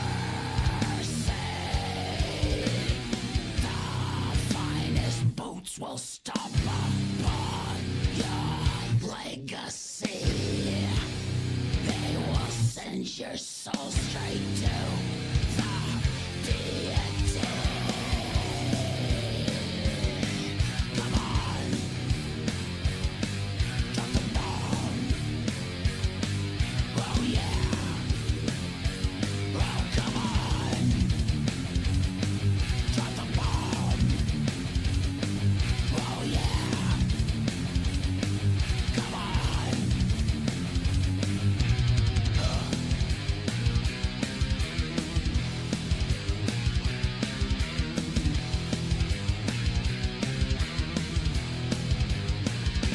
Oh come on, drop the bomb. Oh yeah, drop the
the name you claim. Rolling through genres, let me play this game. Rap like a madman, Eminem with the slang, spitting bars so sharp like a rap hangman. From YouTube fame to Idaho's wild ride, you're breaking it down, putting truths aside. Kane B got the purge, no doubt he's the king, breaking down the case like a YouTube machine. Kane B the purge, bringing heat in the booth. Facts on the table, there's no room for proof. Throwing down lyrics while the world's watching. Is it guilty or free? That's the question we're knocking. Kane B the purge, taking Idaho by storm. He's got the heat and the truth breaking the norm. We're all glued to this case, no one's letting go. Will Brian be guilty or will he be let go? Kane B's in the game, watch him lay it all bare. Will justice find the truth or just disappear in the air?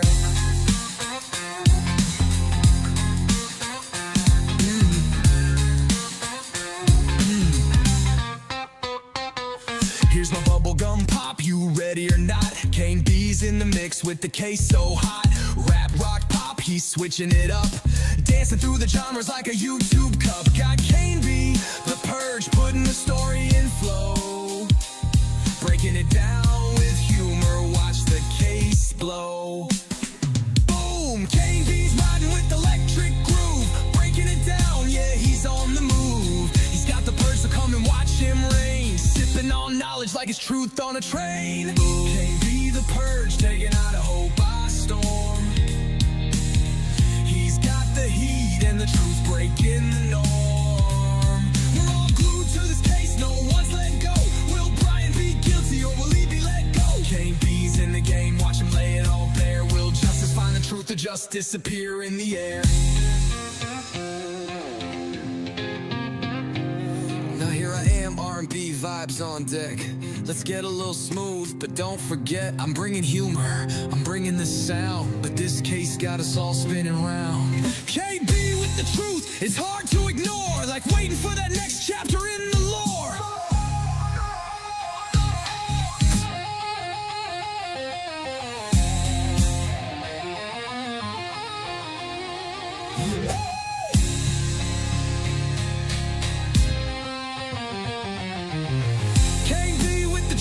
It's hard to ignore, like waiting for that next chapter in the lore.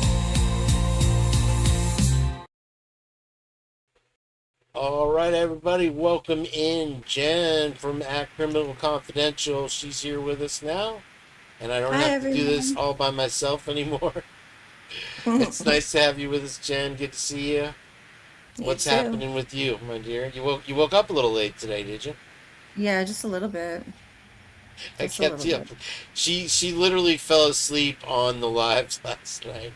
I don't mean to dox you or anything. I don't drink, and this is why I'm like an amateur all over again. It's like starting over. Yeah, it really is.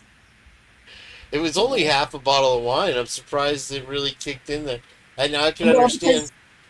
I taken an allergy pill like earlier before I knew I was going to have anything to drink, and so it hit me extra. Oh, that'll do it. Like, this is not a good combo, but I slept really good. I checked over in the control room, and you were gone. There was no goodbye, no good night, Jen, or anything. I don't even remember. That is so funny. Well, so you're probably not going to remember that in the morning. Yeah, I didn't do anything stupid, did I? Oh, no. That was a great show last night. It was best ever? It was, definitely the best ever. But this is the best Purge. Hi, Mary Holt. Hello, Sandra. Very nice to have you with us today. I'm very happy to see you. And you hear the sirens? I did hear that. What's going on over there? I don't know. Oh, man, they're coming to take you away. No, because there's a firehouse, like a couple blocks, like 2 blocks away. Firehouse subs? No, like a fire station. Oh, bummer. Firehouse? You call it a firehouse too, right? We call it fire station. Oh yeah, station is better. Firehouse subs is really good though. I never had it. Yeah, you can get any sandwich you want. I recommend the hook and ladder, but they have this sauce. I guess it's like a barbecue, their own little proprietary sauce that they dip it. You dip it in that sauce, and it makes you can honestly put like a piece of cardboard in there and it would taste delicious. It's like Let's not be amazing. dramatic. Probably not. It, Have the you ever thing. had Potbelly? Oh my god, I have one right next door to me. Are you kidding? Oh, That really? place They're is in Florida? insane. It's literally two parks down from where I live, and Yeah, there's uh, they're good. Tijuana Flats right next door, Potbelly, and then they have the Italian Ice, Jeremiah's Italian Ice or whatever it is. Wait, there is the best sub place, but it was like South Florida. You're kind of central, right? Damn, Las Spadas. What is it called? Las Spadas. It's like a little Italian sub place. Oh my God. Are you? Is that prison slang? Are you cursing at me in Spanish right now? No, I think it's Italian. La Spada? I don't know. That sounds good. But, We but have a can curse, Michis here. I can curse you in Spanish if you want. Well, maybe after the show. Okay, fine. Go ahead. Give us a little piece of your No, Spanish. No. It lost its fire now. Damn it! I had my chance. Yeah. That's sad. Yeah, I can definitely hear him screaming back there. It's always something in New York, though, isn't it? Yeah, pretty much. Yeah, Jeremiah's. Isn't it Italian Ice? I think that's what it is. It's they're really busy too. Especially pot. You've had the Potbelly shakes before. No, I only had Oh. Potbelly twice. I had it, no, 3 times, and it was so good. There's one in the airport at LaGuardia, and then I had it in Chicago. But like, you have to go to the airport to get it. So like, it's not like I can just go. Oh, get you it, literally have to go to the airport and check in. Yeah, you have to go like through security. So I'd like to book a flight to Ecuador just so I get some Potbelly. I mean, hey, stranger things have happened. I used to go to Yankee Stadium, and I'd be like, yeah, I'll go to the game just to go get garlic fries when I was pregnant. It's like French fries with like straight, just like the stuff you put on like top of garlic bread, but on top of French fries. Oh my God. That sounds amazing, amazing. It was amazing. the best. Your breath would stink for like 5 days afterwards, but it was worth it. So, do you remember anything about the show last night that we talked about? I mean, no, not really. Do you remember seeing the car footage and how they? Yeah, I remember that. Yeah, they slipped in the same car under different timestamps. So, what do you think? Do you think we have a TYGREFYFE? Sorry. Welcome in. Wait, I'm what? sorry. Yeah, we have a Michi. She caught that. Or she got that. I'm sorry. And keep it real. Hello, also as well again. What was I saying? About the car footage. And so this, what else? What else have they done as far as all that stuff? And I think that we're pretty on point. We got an expert in body camera footage here with Operation GCD Double Jage, and he's been calling it out since the beginning. Now, of course, we've taken our show outside of our show, and we were so far ahead of everybody that the chats and Dagos and these type of places literally kicked JJ out and turned on me for bringing some of the topics up over there now that they're discussing. So it's I didn't know that. yeah, it was brutal. They I'm were always out of the brutal, loop with JJ. YouTube drama. He won't go I over think there. between that footage and the 911 call where you can clearly hear Hunter say, "Get out," which we did after he said "get out," and then you have all the other weird things you hear. Someone saying, "Shut the fuck up!" Like, don't say that. It's obvious. Like, I don't see what the problem is. Like, why doesn't everybody? I think one of the most important things too that you see in that body cam footage is her Yeah. doing the Italian explanation Oh, of pretty much man. everything, and it's just repeated the same thing, and it's just so crucial for her to get it out to everyone that she's sticking to the story. And I've heard people call her, various names and stuff like that for just because you saw somebody passed out on the floor, hours they're passed out. Right. And you didn't like try to help them. Like, what kind of friend is that? Well, I guess it was Pete that said, "With friends like that, who needs enemies?" Facts. And you have Hunter and what's this? Emily. Going to Mexico, and so afterwards, so grieving, and Yeah, they're so partying sad. on the beach and stuff down there. That's fine. I would just love to know when they booked that trip exactly. You know what I'm Same. saying?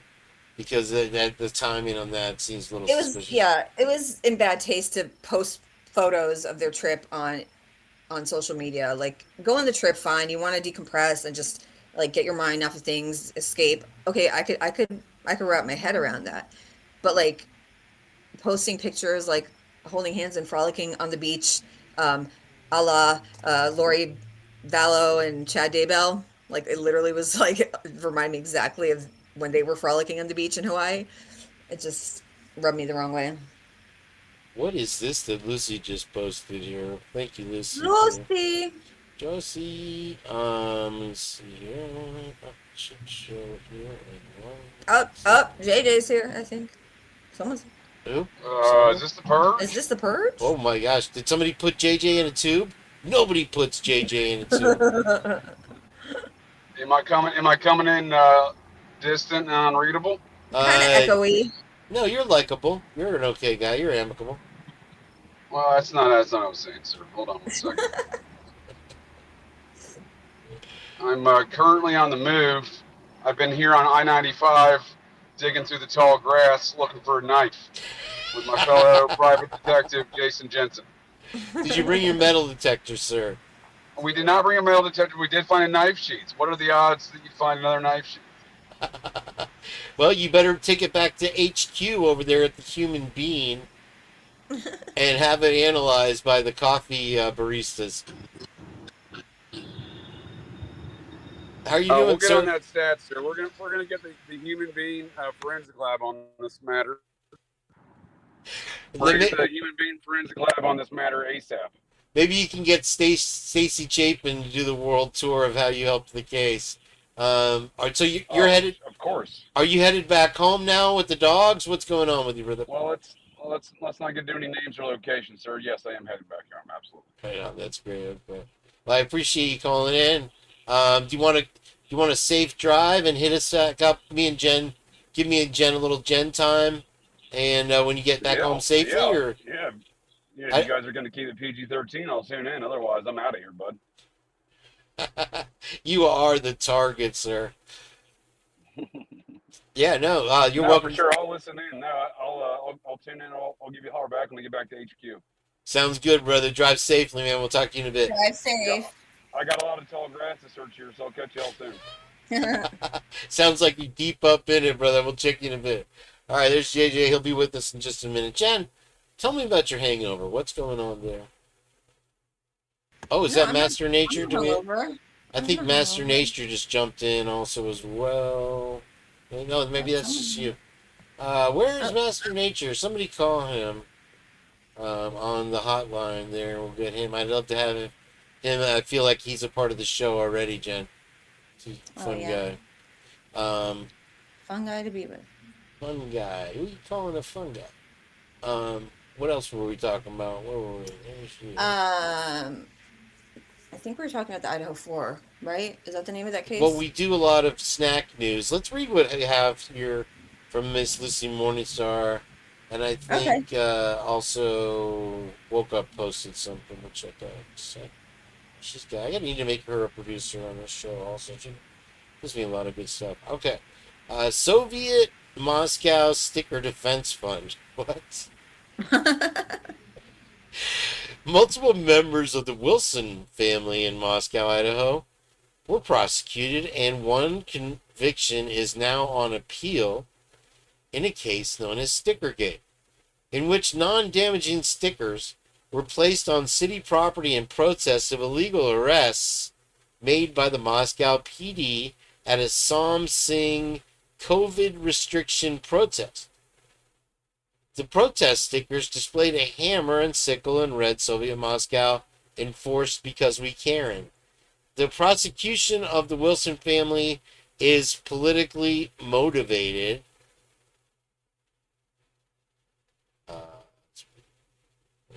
I gotta read more. Okay.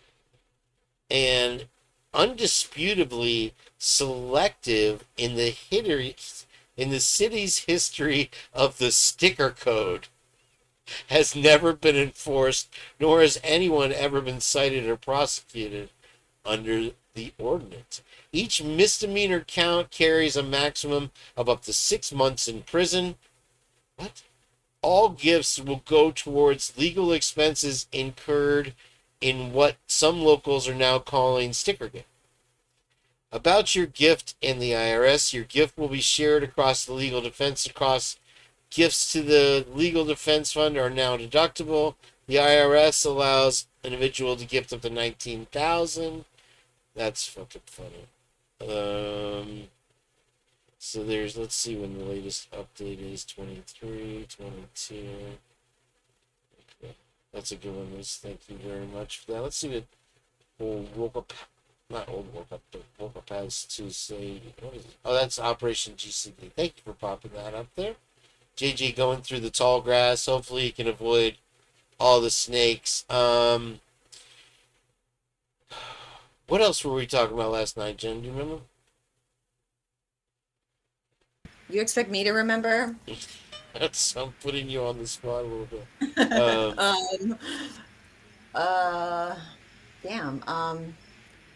We talked about It's not a quiz. I mean, you know. It's 111. Oh, it's not. Then okay, never mind. Then I'm not even gonna try. No, you were. There was a picture, and it got my attention. Of the house. There's a house between 1112 and 1122. Yeah, that house is 1118 King Road.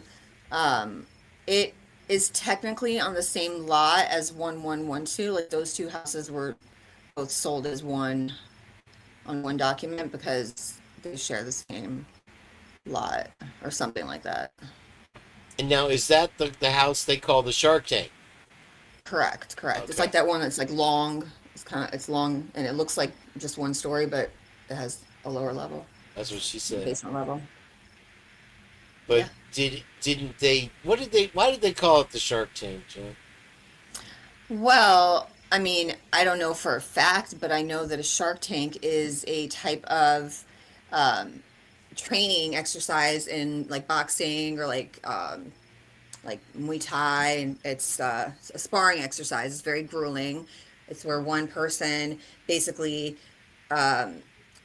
fights multiple opponents one after another, right. And they're tiring out, but in the meantime they're getting freshly rested, ready to go opponents.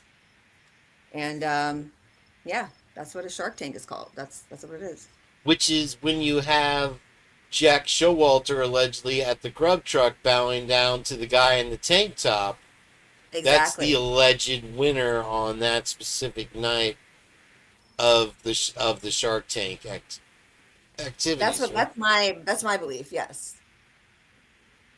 I mean, he looked like he just fought. I mean, why would he be wearing a tank top in freezing weather?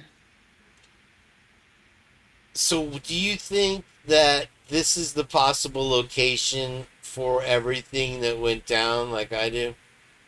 Yeah. I don't think it. I really, at this point, I don't believe that it happened. It was either seriously cleaned up, which I don't think it's possible to clean up that much, or it just didn't happen there.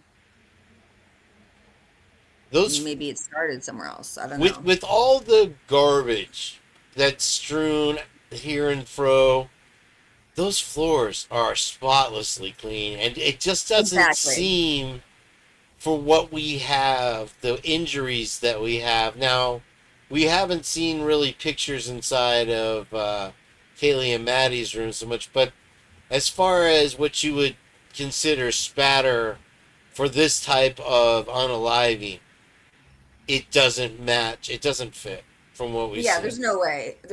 I mean, they were saying how the officers needed like special trauma counseling, like peer counseling they set up for them because it was so gruesome and it was the worst they've ever seen. Like, I mean, it's not like I have any experience seeing multiple scenes like that, but I know when my sisters were both shot in the head, there was a lot, there was a lot. That's exactly what I'm saying. Is with Xana, There was a lot of you red allegedly stuff. have these defensive wounds on your hand.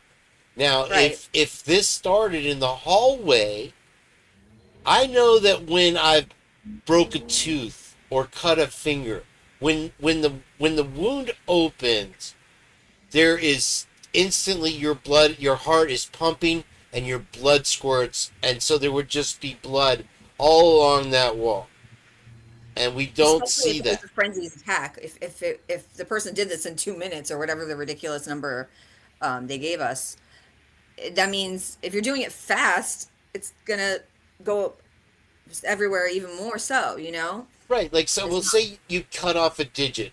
Now that's going to shoot everywhere, and it just seems that the BLOD is contained into one place where you find the bodies, which is why allegedly it seems like it's staged. It really does, and I like full on believe that more. And also as well, the Molly McMichael thing. Yeah. She's She's friends with Will Thompson. Did you know that? right. What? I'm friends with Bill Thompson. Yeah, I'm friends with Bill. Well, the thing is, she said that she didn't see anything. And then once she talked to Bill Thompson and Detective Payne, all of a sudden now she's got to testify against Brian, you know? And so, whatever their plan was, it was infallible as far as going to trial. I mean, we deserved this trial because it would have been nice to see at least somebody go down swinging. Yeah, I agree. And I think the results of what we're finding now are going to be like throwing pasta against the wall when you haven't even cooked it yet, you know, and nothing's going to stick because they're just going to say, oh, well, his blood was on the knife sheath or his DNA was on the knife sheath and never mind the other person's DNA on the knife sheath, never mind the stair rail, never mind anything else. So what ways do you think that we can bring a Brady up against these people for change? Because there's no real forum for this other than unless the Idaho State Bar steps in and decides to do investigation, which they're not going to because it's run like by people like not. They're the ones in charge. It's like it's asking people to investigate themselves and incriminate themselves. Didn't something happen at Ada County Courthouse with the Vallow case where one of the, I don't remember if it was prosecution or defense, one of them was sanctioned because of incorrect information? Does that ring a bell? In the Vallow case, Lucy might know. I'm not 100% sure on that. But anyway, my point is, you have the same freaking courthouse, a different judge who is issuing sanctions for incorrect information in an indictment, but then you have Hitler who just is like, no problem, no problem, denied. It's just, I don't understand how this happens, like how it's allowed. It's really scary, to be honest. The Hitler Friends and Family Plan is definitely... Basically. It's not just him, though. Megan Marshall never should have let this thing go through a grand jury. Not in a million years. He never should have been arrested to begin with. He could have been interviewed, and I'm sure he'd have been happy. Here's my phone. Check it out. Yeah. I wasn't there. I didn't do it.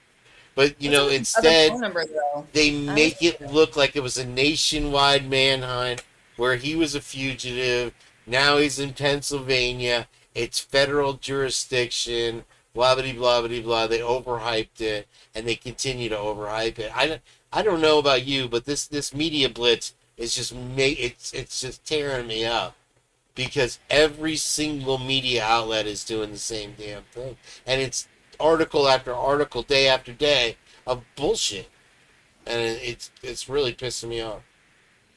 It's very frustrating for sure. And I don't know, there's nothing. It's like there's nothing. Like, what can anybody do about it? Honestly. Right, and they never said that the unaliving weapon was a knife, let alone a kabar. And now they've added that, yeah, there probably was 2 weapons. So now you have a ninja coming in with 2 weapons, slice, running around doing all the things in 7 minutes. And then just eluding capture in a car that wasn't even there. And it's their own car, which we know now. And they tried to cover that up. It's like a million things add up towards where we could just absolutely take this whole thing down. But I don't know. I'm trying to find a leg up that we can do it because, it's great. We're finding all these things in the documents. It's great. We're finding all these things in the body cam. How do we use it against them to shut these people down once and for all? Because, Bill Thompson, he's going to retire. And there's really, what are the... Yeah, and especially... What are the ramifications once you retire? What are they going to put him in prison for? None. And with Kane, the only thing I could see is a Brady Giglio, but that there would have to be during a trial. I think I don't know. What do you think? All I know is it's very extremely rare to have any kind of repercussions for prosecutorial misconduct, and it's not going to happen. Yes, especially when you got them investigating themselves. It's ridiculous. Right. The person who is the person who decides whether or not to bring charges is the one that needs to be investigated. Like, how's that work? It doesn't make sense. So let me read this document here. In sum, the state respectively submits the defendant's submissions regarding blank do not even rise to the level of mere inferences that he could have committed the crimes. So credit to Ann Taylor. She did a bang-up job. She saw the neon light at the end of the tunnel with the way that this hearing was going. There was absolutely no winning. Okay, and evidence, direct or circumstantial, linking him to the actual perpetration of the crime, it didn't exist. The defendant's submission continue with regard to blank and are inadequate in the same ways with respect to blank DNA was excluded from the mixture on the back of the knife sheath, from the sample from Xana Kernodle's bedroom, from the samples. There's multiple areas where there's mixed DNA. The fingernails from all the other victims, from the swabs taken on the stairwell, the upper floor banister, and the bottom of the handrail at the scene of the crime. And now all of these are gone. Everything is gone. It's like the house is gone. The DNA is now. Now, what do you think? If they left the storage refrigerator open for one night, right, which is supposedly what happened, why do you throw the DNA away? Isn't it still testable? Because I mean they test DNA that's been sitting in evidence for 30 years, so I don't understand. Right. You have people that they pulled stuff out of their truck from 10 years ago that, oh yeah, we found the DNA. They had those panties with that one guy in Texas. It wasn't enough to exonerate him, even though it wasn't his. But here you have something that was exposed to the air for 8.5 hours, let's say. Yeah, I don't get it. I don't understand. And now that you just whole- throw it away. Oops. Oh, sorry. Another thing about the blood on the rail, people forget that that blood was located on the rail going between the first and second floor. So how did it get there? The unknown male on the rail, it was the first to second floor stair rail. If the intruder went through the kitchen, how did it get on? You know what I'm saying? Right. It had to be on the way out, right? Well, the person left through the sliding glass door in the back. So Oh, so they had to go when down. the person Oh, was never you've been right, saying they that never left. over and over and over, but finally it just stuck. Yeah. Oh, Like how did it get between the first and second floor? If okay, the, so the if the they lead never left and they came in the slider and left through the slider and left through Went the to the first slider, how did it get between the first and second I floor? mean, Boom, right? good one, Jen. I mean, yeah, you've said it 100 times and it never clicked in my brain hole. My brain bone was broken. I was wondering why no one acted like it was that big of a deal, and I keep saying I'm like, but wait, how did it get there? And the person never went down to the first floor or through the front door allegedly. So I don't know. Wow, that is a good one. I need to chew on that for a minute. He also Dylan's white jeans that she was wearing in the group photo that was taken across the street with Maddie on Kaylee's shoulders. So I guess she took a shower maybe. I want to know when, because there's no mention of that. You get what I'm saying? Yeah, no, also she Like when did she shower and change? well she was wearing a different outfit. She was wearing like blue jeans and a Phoenix Suns shirt at the beginning of the body cam, and at the end of the body cam she's wearing shoes, she's wearing different pants and a, I didn't and even a notice different that. shirt. I didn't even notice that. Which is just like, okay, so they let her back into the crime scene to not only change her clothes, grab some more evidence on the way out, quit laughing at me. Twiz is bullying me. Somebody call you too.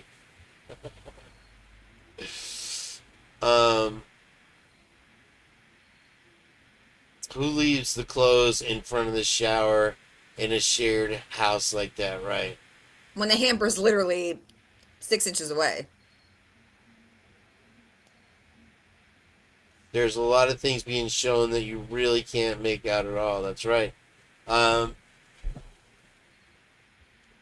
Yeah, there's enough that we've processed, and they tried to throw it all out there and look like they were being transparent. Do you think that they'll ever release more crime scene photos of anything? I mean, yeah, but can we trust those photos? No. We can't trust the It's thing. also we're funny doing. how the floors are like spotless, right? Pretty much. Mhm. And they said they cleaned for they did deep clean for Parents Weekend, but like the toilets are filthy. Like you Oh, clean yeah. everything but the toilets. Like it just seems like I don't know. It doesn't make Well, one thing we were talking about last night was how Kaylee was bringing more stuff back to the house that she was allegedly moving out of. Right. It's bad enough that her stuff was all still there. And it wasn't just like she left the big items there. She had her jewelry hanging and her little organizer and photos on the wall. Like, it didn't look like anybody moved out of there. And then on top of that, not only did she leave all that stuff behind, but she also brought more stuff to unload there from. Didn't they say that they were using Kaylee's room as an office at some point? No, I thought they said that about the bottom right room, the empty quote unquote room, which I don't know if I believe that either. Yeah. Because if it was empty, why not? Why haven't we seen photos of that room? Have we? Right. Did I miss them? I have not, actually. You're right. But we have I mean, seen think about it. every utility closet and stairwell along the way. Exactly. What better way to hide the real perpetrator than just to say they never lived there? They didn't live there anymore. They're not even here.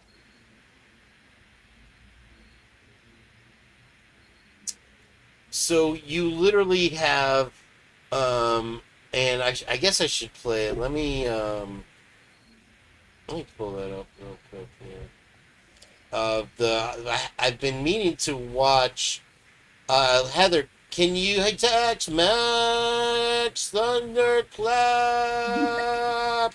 What's up, Don and Salamando? Very nice to see you. Let's see here. Lucy, Juicy, can you please post a link for Bethany's Gooch interview, please? The whatever, or I'll try to find it real quick. I'm not as good as her at doing stuff sometimes. Let's see. You can watch my video again if you want to. So Jage did too. All right, let's see here. Is it under Christine event? I think it is.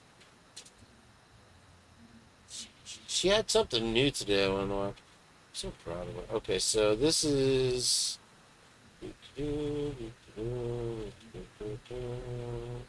Daily cold shower. What the world? What's her new channel name? Got it right. Okay, let's see.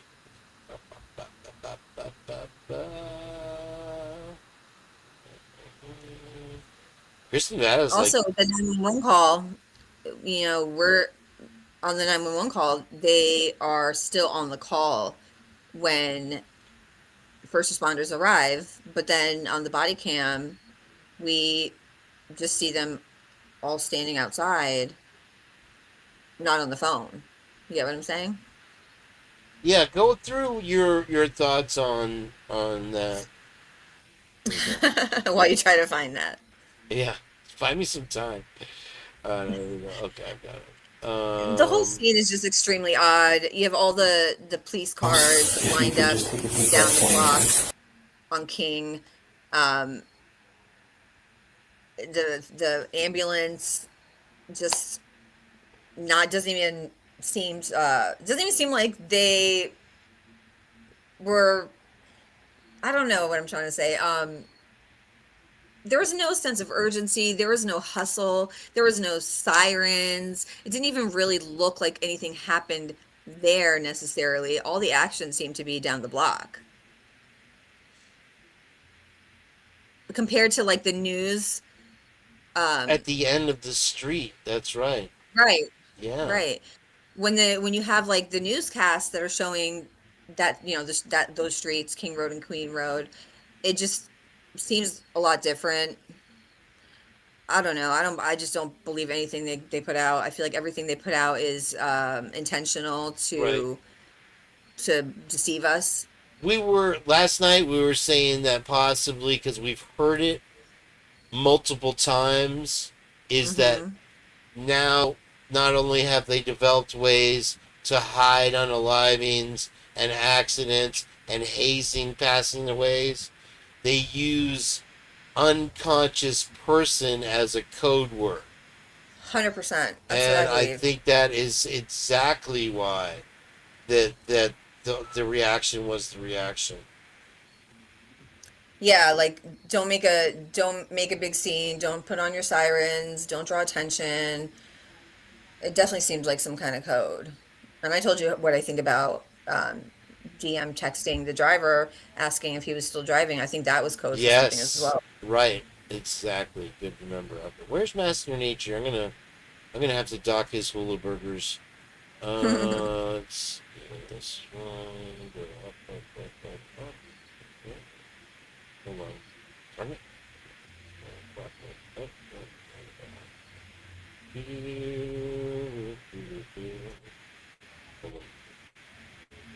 Gosh, dog it. This one. There it is. Okay. All right. I've been putting it off, but I have not watched this Bethany interview. So before Jage joins us, do you mind watching this with me here, Jen? Yeah, that's fine. I really haven't watched the whole thing either, so. All right, let's check it out. All right, I'm going to mute you so I can unmute it. How dare you, sir?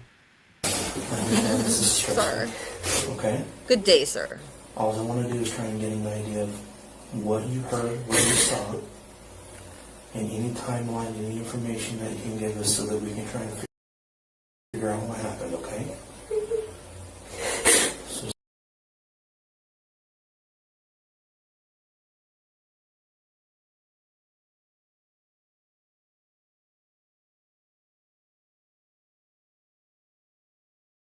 So take a deep breath for me. I know this isn't going to be easy. We'll kind of go from there, okay?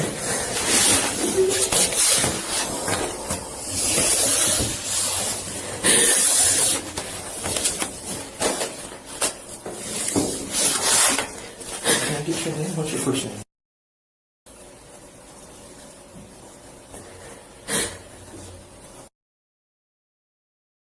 What's your middle initial? Why? Okay, why did they redact her name when she said her name? Oh my lord, this is just insane. And your last name?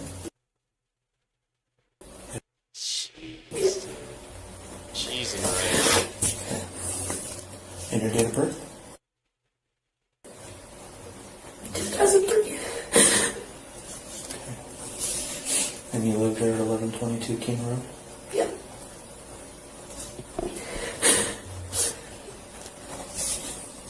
What's the phone number for you?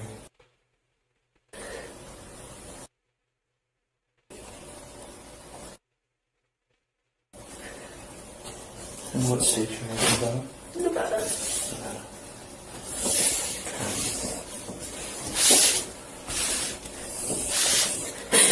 Do you have your phone here with you? Okay.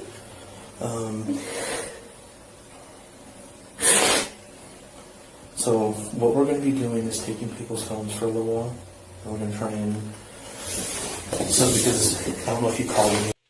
All right, so right there, Jen, they took her phone. They verified that she wasn't awake, and you can just respond in chat if you want. But and anyway, they verified that she was fucking lying, but that was okay in a quad palm case. Give me a break. Right. Like, no big deal. Yeah, hey, you know, you're just not telling the truth. That's not a problem. If Yeah, it was Kane you B, probably have a good reason to lie, you know? I'd No be big under deal. I'd be under the jail. Like, it's just ridiculous. All right, I'm gonna play more. Or anything like that. What we do in an investigation like this is we try and collect as much information as we can.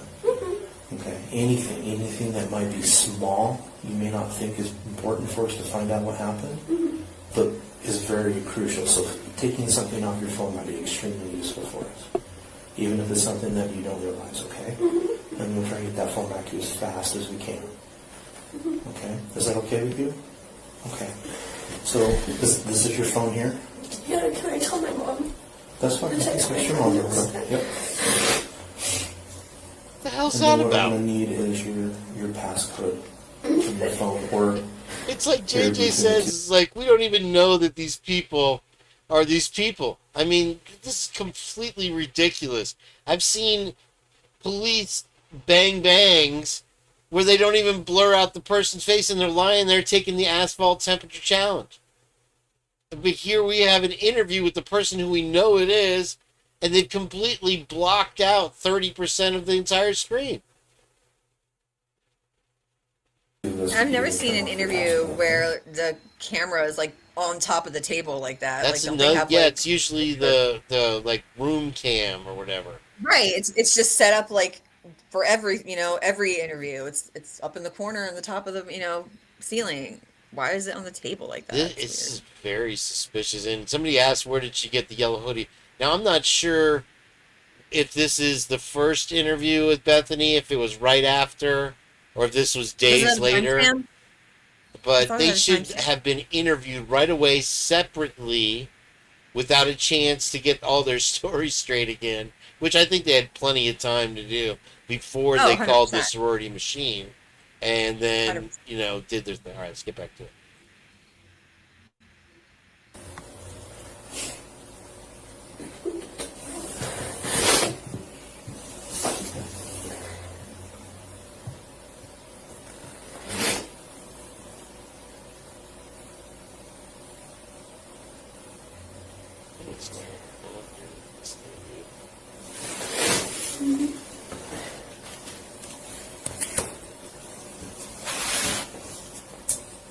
How do you take off? Oh.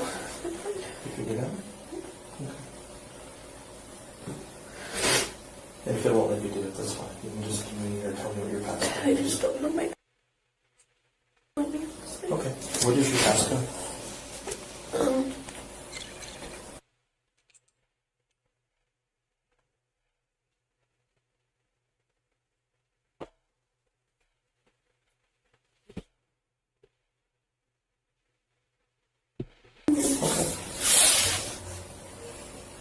And what type of...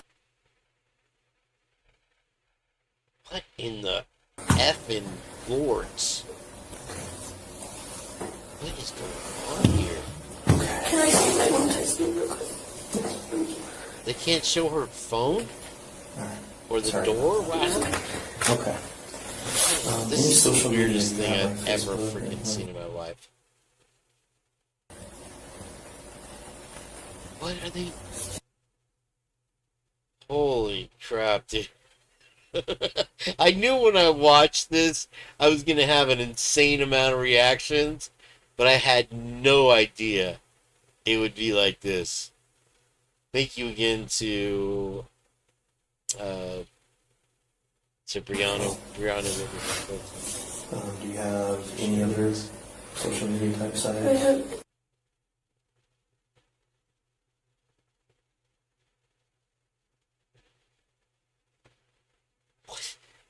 What is this? It's like a silent freaking movie, Jen. Holy crap.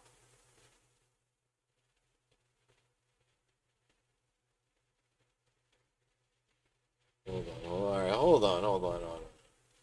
Jen, do you mind if I invite somebody else up here? I want to have real tea with Christy Marie up here. Do you mind joining us here real quick? I'd like to That's hear fine your- because I have to jump off for like 5-10 minutes and like 15 minutes. So How dare you? Can't believe I just have this. to just go. That's not I what I just give you go- hula burgers for. I'll tell you that right now. I have not gotten hula burger in months, so Are you jonesing don't make for a me, hula don't burger? make me copyright strike you because I will. There's, you've got 3 of them on me. That's true. Christy Marie, if you want to jump up here with me and Jen and give your impressions of whatever you want to talk about up here. So let's go on. This whole thing is like a silent movie. It's like watching Harpo Marx. I mean, it's insanity, dude. What in the blank?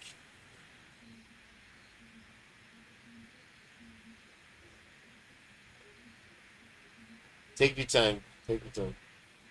Okay, I have to keep checking to see if it's playing because you can't hear a damn thing. Holy crap. They might as well just had a footage of a wall. What the frack? Are you freaking kidding me right now? This is the first time you've seen it too, so this is like a genuine real-time reaction. Those big ones. To what? Yeah. The big ones? What? It was a big one, alright. I was just like over it. I was like, this is boring. So what did you guys do last night? More specifically, if you were by yourself and not with that group, What in the... What are they hiding, dude? We're not going to be able... Again, we've got... No, I just skipped that. We've gotten this far in the damn thing where we finally got her interview, and now they won't let us hear half of it? Are you feckin' kidding me right now?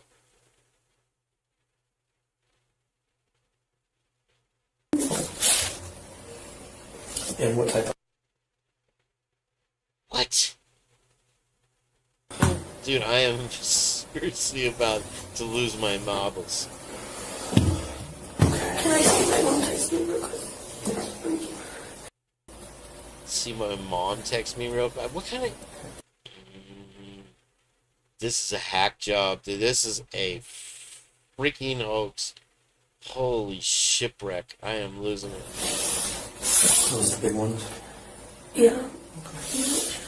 Alright. So we're going to kind of go back and try and get a little bit of the timeline, okay? So what did you guys do last night? More specifically, if you were by yourself and not with that group, what is Okay, really, dude. I'm right there. It's just like, what in the... Get me out of here. Ethan was in the house, so was Anna.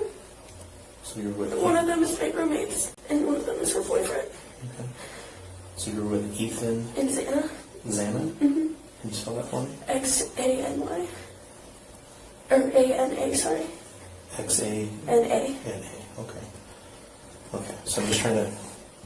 Sometimes it helps you put names together. So you were with Ethan and Xana last night, is that right? Yeah.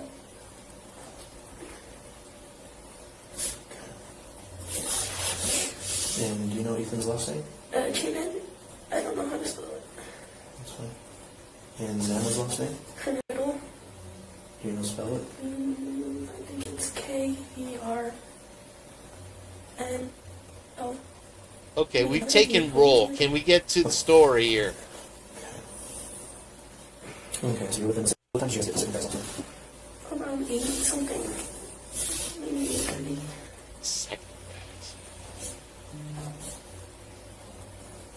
So 8:30 p.m. Am I under arrest? Okay. And prior to that, we guys just at your house? So you left from your house? Ethan was at formal because he went with his sister because she didn't have a date. And There's the formal, Jen. we were just hanging out at our house. And then he came over and then we all walked over together. Okay, so that was you, Ethan, Xana. Was there another person with you? Or just the three of you that Maddie walked over? walked over with us. Okay, and that's... who's Logan. that? Logan? Mm-hmm. Is it M-A-D-D-I-E? Mm-hmm. Her real name is Madison, though, I believe. She has the same disease where she straightens up at time to tell the story and she's crying and doing the weeping thing the rest of the time. The one thing I haven't seen yet is, oh, me.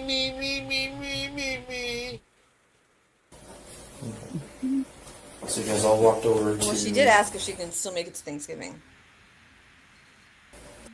You were there about 8:30. Okay. Someone's here. Were you guys all pretty much together? Or just Hi. kind of... I don't see anything though. Christy, is that you? Yeah, but I don't see anybody or see anything. Hold on, let me check on your status back here in the back rooms. Do you have your camera on? I did, yeah. Hold on. I don't see you yet. Welcome. I'll be right back. Okay? Okay, Jen, Yeah, we'll see you in a bit. I'm just trying to figure out how to get in. Hold on. That's what she said. Let's see here. No, I don't see your camera yet. Let me check the video settings here. Wait, where's my camera? Oh, there I am. Yay, there I'm she like, is. All right. Yep, we see you Yeah, now. feel free. Awesome, cool. All You right, can welcome see? welcome in to the Purge. Nice to have you with us. Hi, Yeah, look- what do you've look watched green. this before? I'm assuming. Yes. What are your I can't see. impressions going in right here? I do think it's Bethany.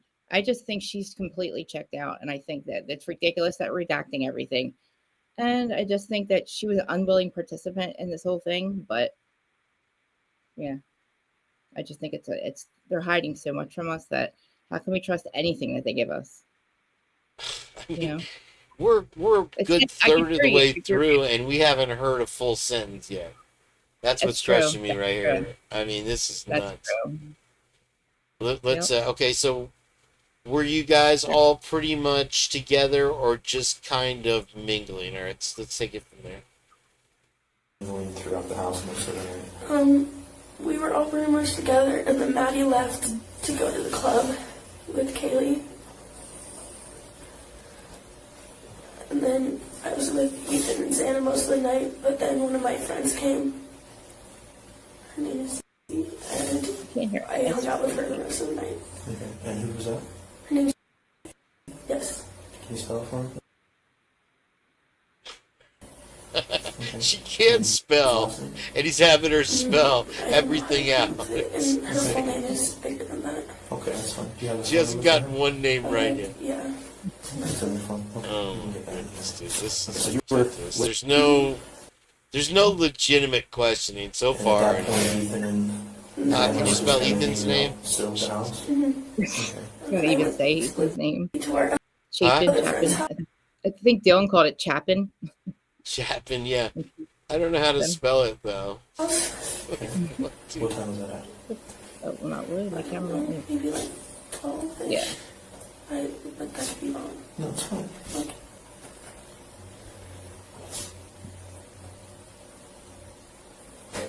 And where's that house at? it's just like up the street. I don't know that address. Okay, up the street from. St. Mackay, Okay. kind of. So you guys are at St. Mackay, so you're walking back towards. We're walking back towards my house, and then we're up this way. So like when you got to Taylor Street, you went up. So if you walked all the way from Sigma News. Or St. Mackay, sorry. Yeah. St. You know Mews. the apartments, the whites. Yep, I know the whites. It's like that street, that way. So on Taylor? Yeah. Okay. Alright. Do you know roughly where on Taylor? Or does she live maybe on one of the other off streets? It's on Taylor, but it's like one of the end houses by the intersection. I don't know how to explain it. Alright. Okay. And whose house is it that you went to? It's Redacted, of course. Oh, you put the postcard on it. And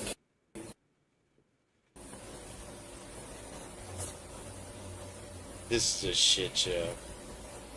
okay. Alright, so you and you're at this house. How long were you here? Maybe like 40 minutes. Okay. And then I left by myself and went back to my house.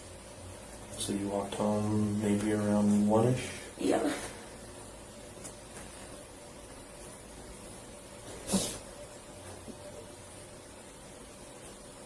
Okay.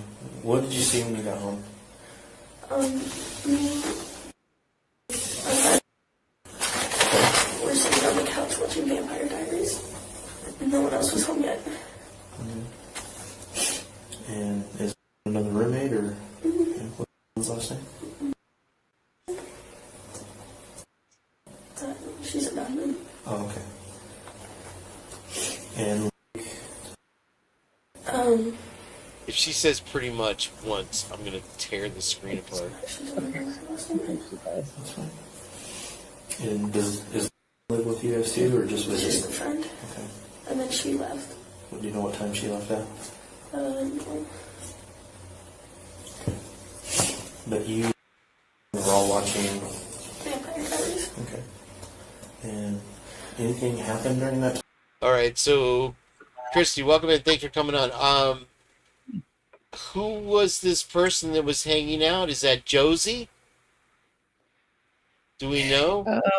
It was. I think the initials were LE or something. When they were doing in the docs, it was like the person that was watching the movie. I think it was LE. The initials were LE. I think. So another blessed, fortunate person that was there on that night that got away clean from this horrible incident. What a coincidence. Now there's a coincidence for you that I'll take twice on Sunday. She had a bad feeling. That's what she said. Oh, that's right. Yeah, I remember hearing that. No kidding. Yeah. And just like Ethan, he decides to lock it. Not Ethan. Hunter decides to lock the door that night because he felt like something was up. You know, the knife-wielding man that doesn't tell the cops that that it's not a unconscious person. You know what I mean? Like he's got like minutes to tell them that that's not what they're walking into. And to like, I don't know, maybe be a little more on like cautious that you have all these like slain people inside. But no, he lets them think it's an unconscious person still. You know what I mean? Yeah, I honestly think that's a code word for whatever it is. That's what I heard you say. I was like, well, that could because be. we've heard it in other cases before, and they have the same reaction, and so it's just that's what they do, you know. Because once word gets out there, we also have evidence in other cases where they will take a felony and knock it down to a misdemeanor just to make it look like their crime statistics are low. Hmm. And they also Wow. have tons of Thank you, Too Fast. I appreciate it, man. You're the best, dude. Too Fast, keeping this channel afloat, man. We got 10 memberships. Too Fast got one. Good job. That's nice. That's awesome. When does that happen? And Amethyst Noir, she was typically unique. Got one. Young BE and all kinds of people. Welcome in. Welcome in. All right. So, all right, let's continue on with this Vampire Diaries. Clad in Black. What's the other one? As long as we all agree that let's just agree they're not real, though, right? We know that they are not real vampires. We all agree, correct? Absolutely, 100%. I don't think Dylan knows that though. Just hanging out. Okay. Do you know who else was in the house at that time? No one. No one? Just the three of you? Okay. So, what? Let's go a little bit more then. What happened next? Maddie and Kaylee came home from the club. Left. Maddie and who? Kaylee. Kaylee? Okay. And they got home from the club. Do you know what time that might have been? I think I told one of the cops that was talking to me at the house, like, better times. That's okay. I don't really remember right now. Maybe like 2 something, 1. So if you got home around 1, that would have put them in Like 1:45, 2, something like that. So near bar break? Yeah, that's what I was asking. Meanie like left and then. Like near bar break? Mm-hmm. Bars That's a good catch, actually, Meanie. I didn't know if anybody else noticed that. And they got home from the club. Do you know what time that might have been? I think I told one of the cops that was talking to me at the house, like, better times. That's okay. I don't really remember right now. Maybe like 2 something, 1. So if you got home around 1, that would have put them in Like 1:45, 2, something like that. So near bar break? If you had to guess? What? Like near bar break? What does that mean? Bars normally close at 2 o'clock here. Oh, yeah. They went to grab truck after, so. Okay. I don't know. Okay. What'd you do after that, after Maddie and Kaylee got home? We all hung out in Kaylee's room for a little. And then talked, and then Maddie and I took Murphy out to pee, the dog. And then I said I was going to go to bed because I was tired. And she said she was going to go to bed too. And then I went to my room. I was going to sleep. And she came and knocked and asked if I had Murphy. And I said no. And then I went to bed. Okay. So what time did you think you took Murphy out? Like, Okay, exactly halfway in, we've got our first lie that she went to bed. Exactly. Well, why would Maddie? Why would they take her? Why would they take Kaylee's dog out? Why wouldn't Kaylee take her own dog out? They loved the dog. I guess that's what I've heard the reason when that question was asked. I'm back. Hi, Jen. I thought you were there somewhere. Christy, you're frozen. Yeah. Just in case you didn't know. I am frozen. Maybe reset your camera. Yeah. It keeps trying to reset when it goes back out. I can see myself on the screen frozen.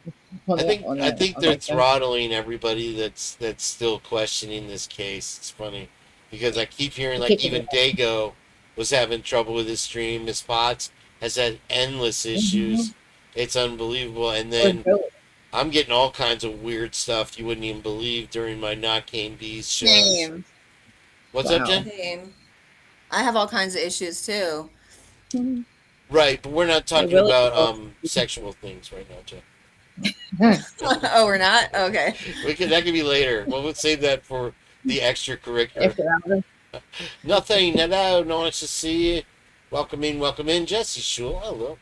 All right. Jesse's like, is that Krista? That's I'm frozen. Let me see if I can I was half unfreeze asleep. you. I was like, At least it froze you on like a good shot. You didn't get frozen when making some weird face. It is a nice little shot of you, though. I'll tell you. As long as we can hear you, I'm happy. Yeah. JJ should be joining us in a minute. JJ likes to kind of make his entrance at. All right, so All right, let's watch the second half of this. This is ridiculous. This is more ridiculous than the body cam footage by far. Holy crap. She's less cooperative to it. It just keeps getting worse. It does. It is a hell in a handbasket situation. 2:30 to 3. Okay. And where do you normally take Murphy to go to the bathroom? Just to the back door in the kitchen. So which one is 1122? So if I'm coming up King Road off of Taylor. It's the big white house up there. All the way at the very top on the right? White House? Well, it's technically on Queen, but the address is King. Okay. So you know she lives in a great house. Going up to 500 Clean Road. Does she even live there? It's kind of back just a little bit. Okay. So you normally go out the back deck then? Yeah. Okay. All right. I know how Cheshire at then. Okay. So you go there. You and Maddie take the dog out. Mm-hmm. And then how long do you think that took?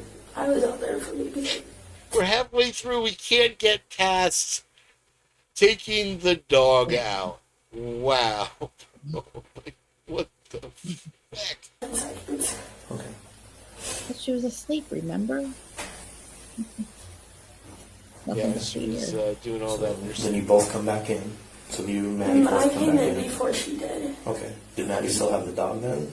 Yes, I think so. So you went out for a little bit, came back in. Do you know what time Maddie came back in? Mm-hmm. And you went straight to bed when you came back in? Mm-hmm. Okay. How long after you went to bed do you think Maddie came back? Actually, I came in, grabbed some chips, went to my room, and watched the show for a little, and then I went to bed. What were you watching? It's called Baby Daddy. Okay. She got her hand in front of her mouth. Maybe like 30 minutes. Probably more here than she did it. One episode. Sign of deception. Mm-hmm. Is it? Ah. Okay. And did Maddie come in? So it's during that saying show like or pretty after? much, filler words. Mm-hmm. The deception Got my filter. door, I think, during the last. I had Murphy, and I said no. Okay. Then what happened after that? I just went to bed, and then I woke up, and I was like half asleep, and I just thought I saw like a firework or something, like it just sparkled like under my door, and I thought I heard Like a sparkle?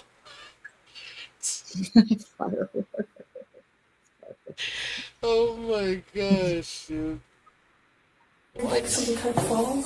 I mean, if that doesn't make him go, what the fuck are you talking about, lady?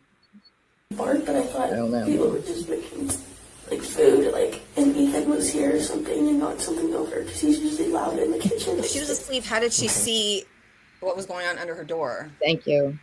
How do you hear and see spark? Yes. I can understand being woken up by a sound, but like, how did you see it at the same time? Like, it was something that happened quickly. Right. She sleeps with her eyes open, remember? Yeah. Let's calculate. Let's keep tabs of all the known lies here so far. All right, so we definitely have two. I think that their thing with going to the Betty's ball or whatever was bullshit too. But we'll keep it at 2 just to keep it fair. So what do you mean by you heard a firework? It sounded like a little firework, and then there was like a spark. I went by my, like, I'm on the bottom floor. Okay. And so it kind of looked like it came down there, but I don't know.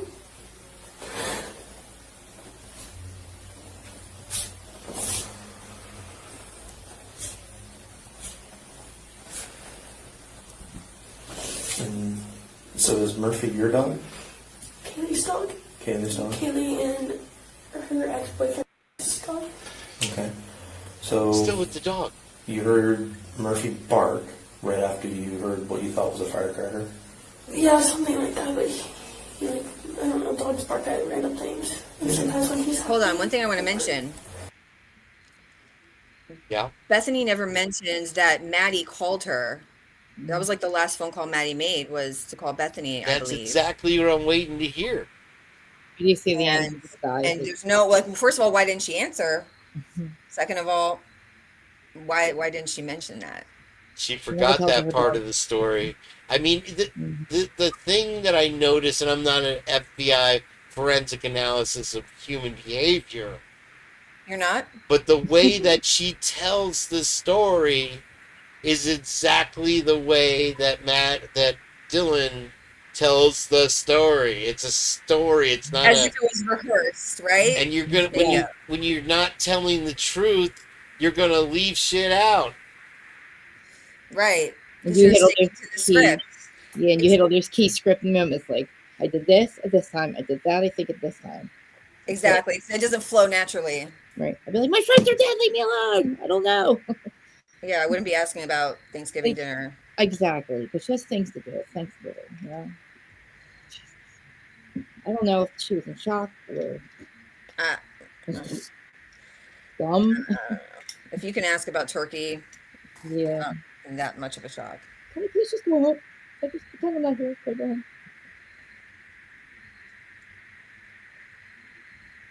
Okay. It didn't sound like an angry growl or anything like that, just a bark. I don't really know. I was like half asleep. Okay. I just sounded like fart.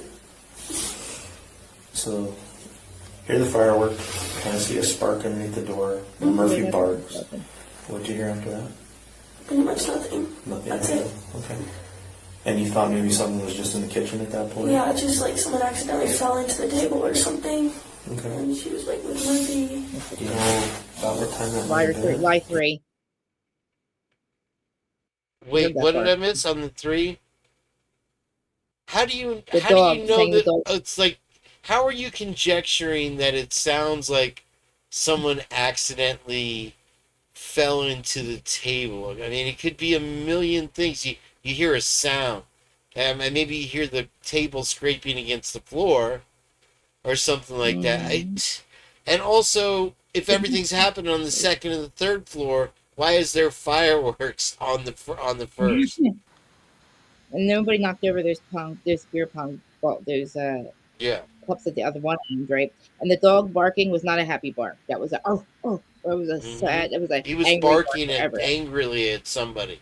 Yeah. So she Right. was- He's not a barker, according to G's. Also, if you pay attention during the noise complaints, he doesn't bark when the cops are walking up to the house. Wow, good point.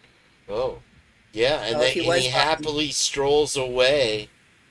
Right, he does. He just walks away like he doesn't. No interest in the new people that just walked up. Exactly. Usually dogs would be, It's like they weren't running there. back, they want to smell.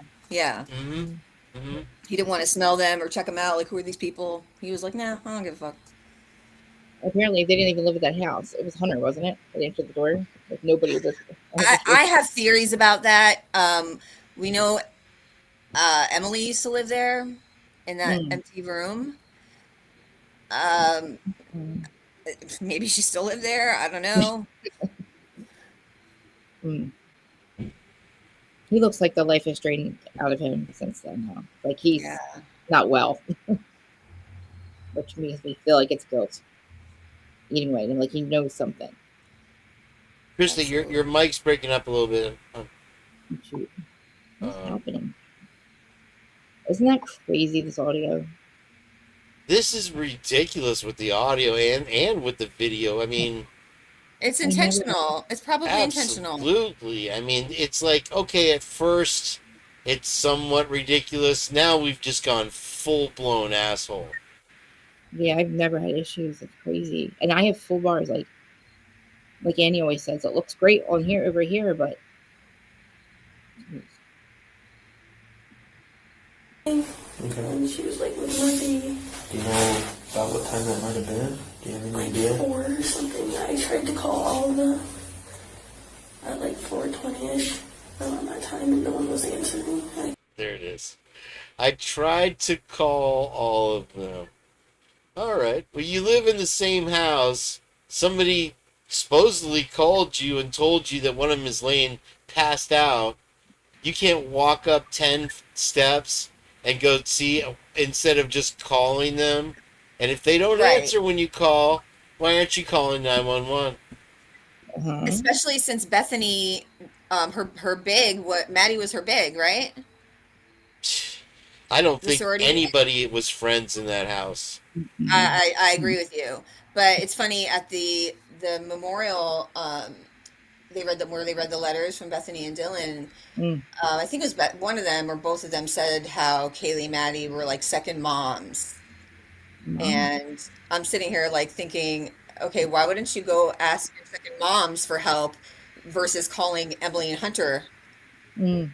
You know, like ask the roommates that are already there. Go to your second moms. Hey, what's going on? One of our roommates is unconscious. Yeah, you literally go to another house for help instead of just right within your own house. That's so true.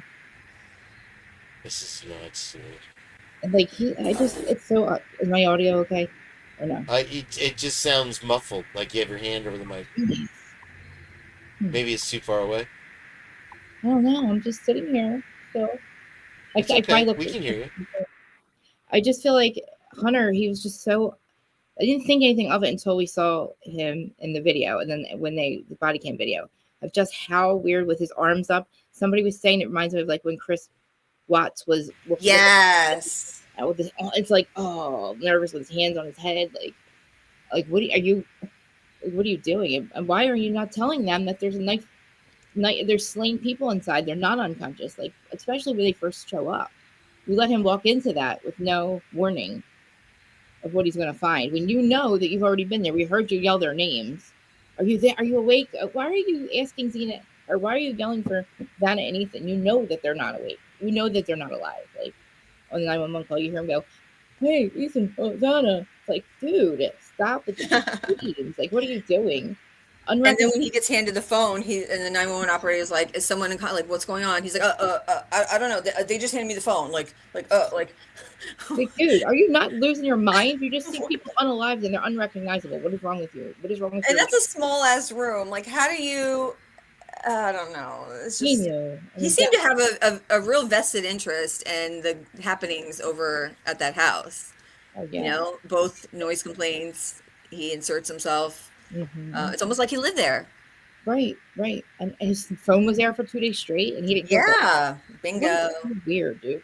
And then like when he's standing there, and the cop's like, no, don't. He tried to walk away. Remember in the body cam? Mm-hmm. And I'm like, where is he going? And he's like, oh, okay. And then he stands facing away, talking like a shady ass motherfucker.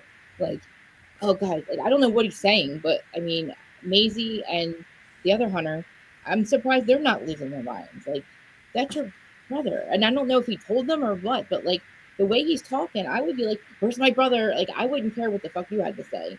I want to go to the girl that just told me that my friends were like screaming for help and they didn't do nothing for 9 hours. Like, everything is so weird to me. And you see them standing there, and it's like, there's 4 slain people inside. Why does this crime scene look so odd to me?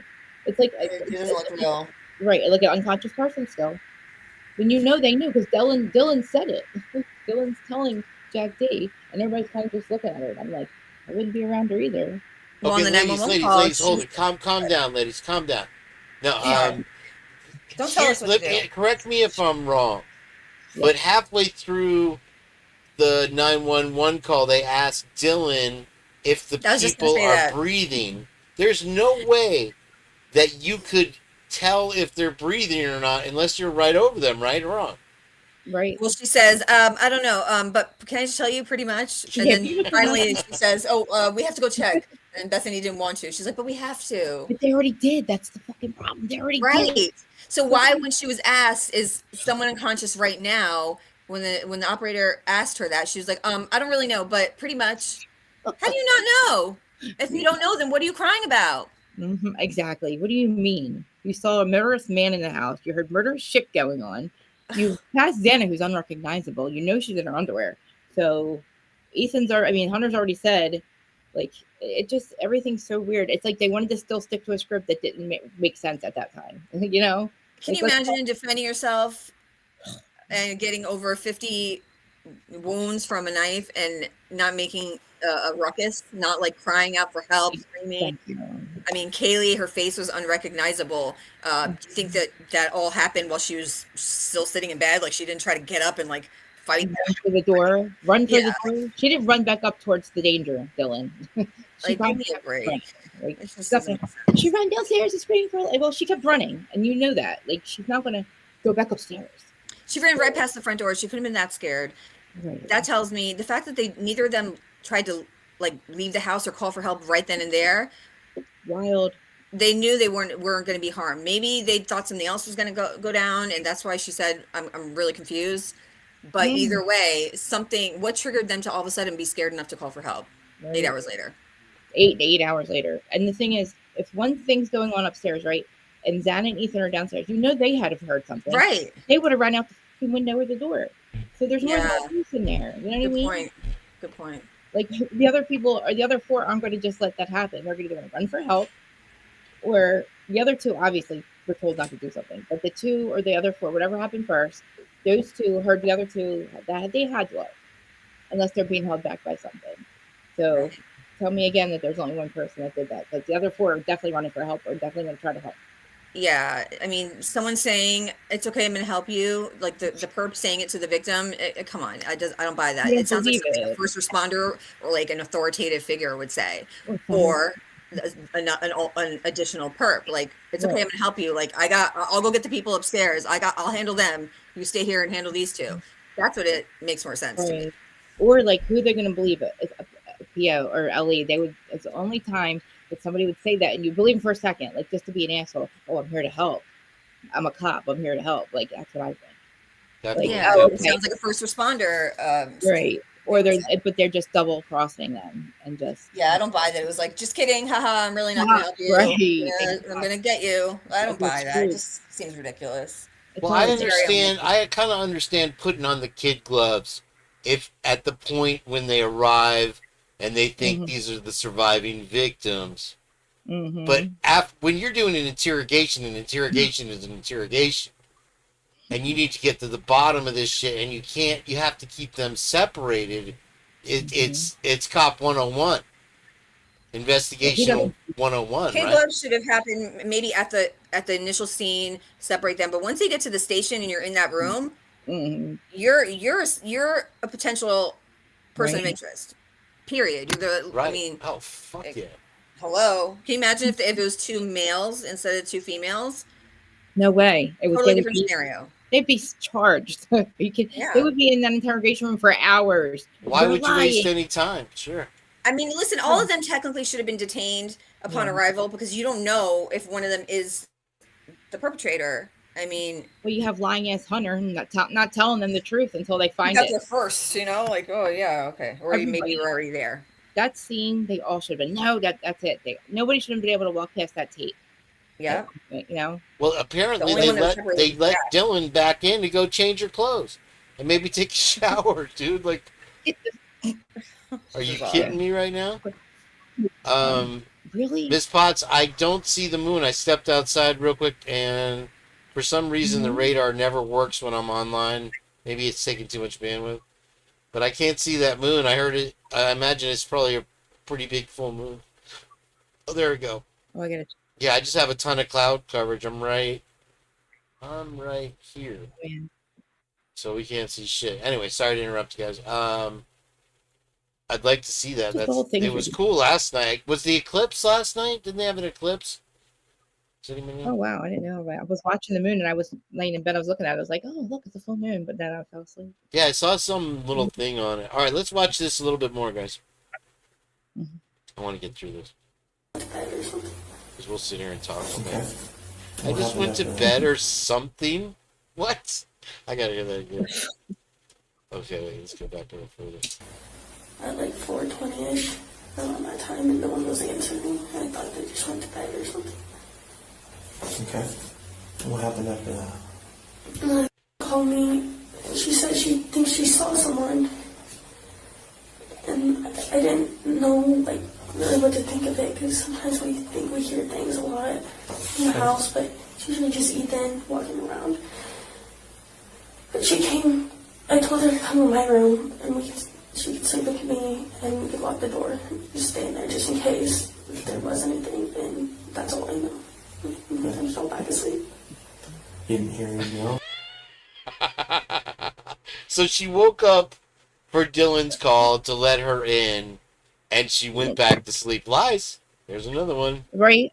1. Who the hell's 2, 3, 4 strikes.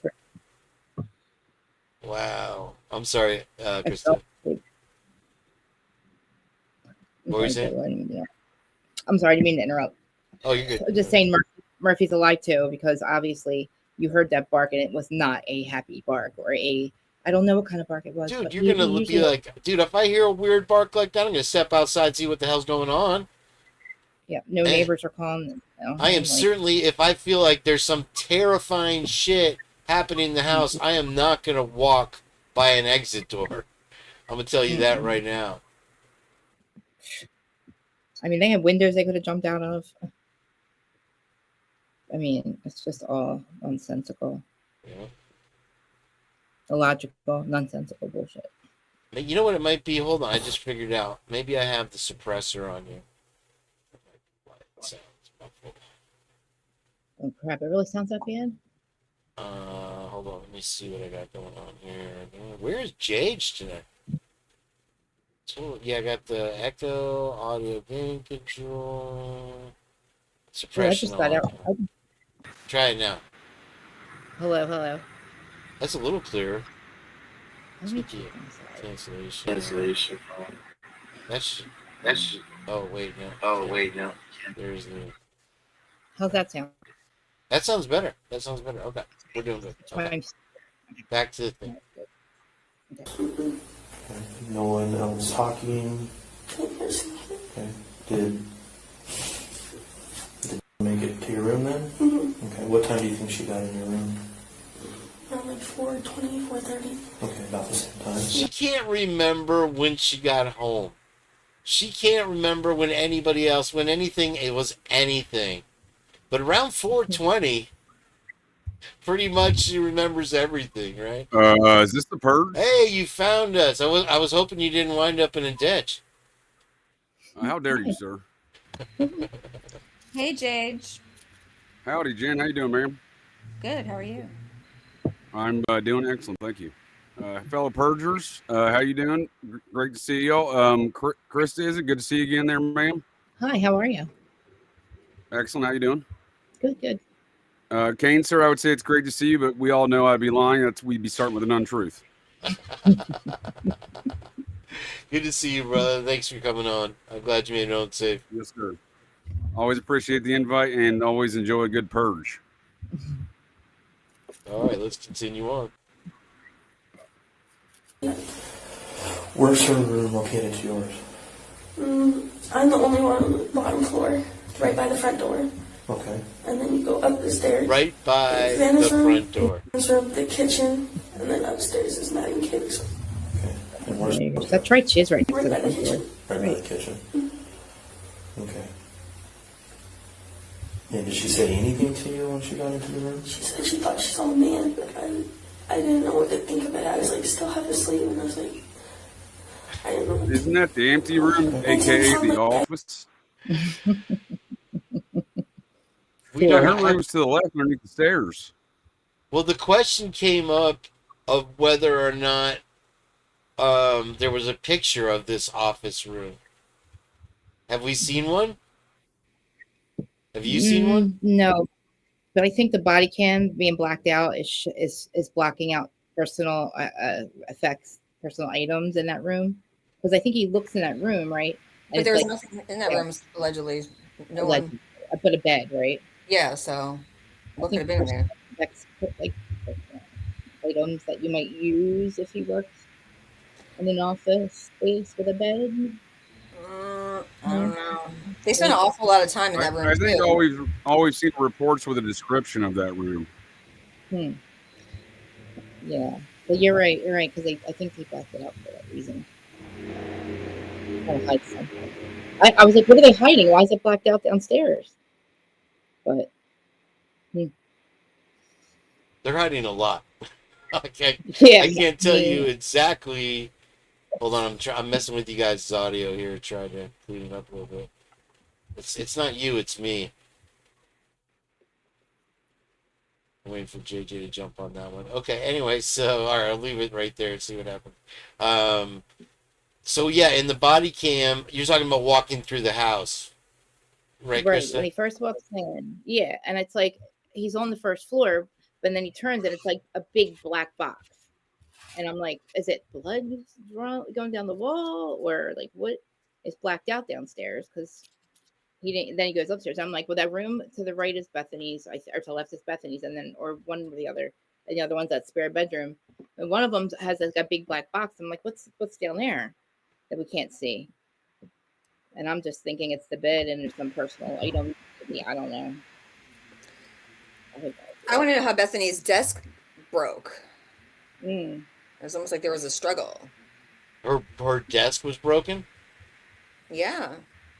I guess I missed that one too. Like the drawers. Yeah. It's all busted up?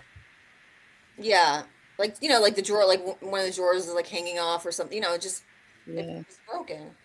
Yeah, but the unaliver didn't go downstairs, so it's not important. Yeah, but the blood between the first and second floor, no big deal. No big deal. Right, exactly. Sorry, I meant to say BLOOD. Yeah, well, thank you, YouTube. I forgot we're not on the other channel. Well, we can talk about the DP later, Jen. I suppose my question is, why are we to concern ourselves with this interview if it's anything more than just going through the steps? Dude, we made it halfway through, JJ, and they hadn't even stopped spelling each other's names wrong and talking about the damn dog. It was like who's this Muppet here? Is this Gilbertson? Who we got here? Who's this Muppet? Yeah, I think Gilbertson is right. Can you imagine living with people and you don't even know how to pronounce or spell their last names? Yeah, I'm wondering if she even lived there. She called it a white house. I've never been convinced they live there. I'm not convinced either, JJ. And in fact, we know Ethan Chapin's got an additional apartment, but he lives there, right? And then we know, I assert Bethany, not Bethany, Killen Mortensen there.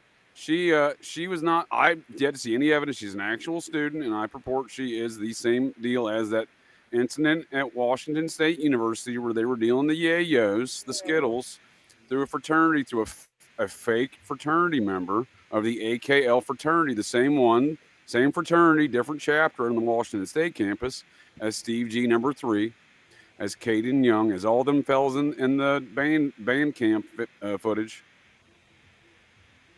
Yeah. Oh, this is so. I don't think anyone. I question the folks living there.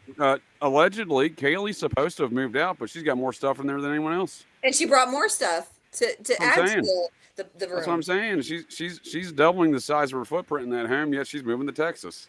Right, and she was in a totally different sorority, but living in a Pi Phi off-campus house. I'm not convinced that home was anything other than a party home for Greek Row.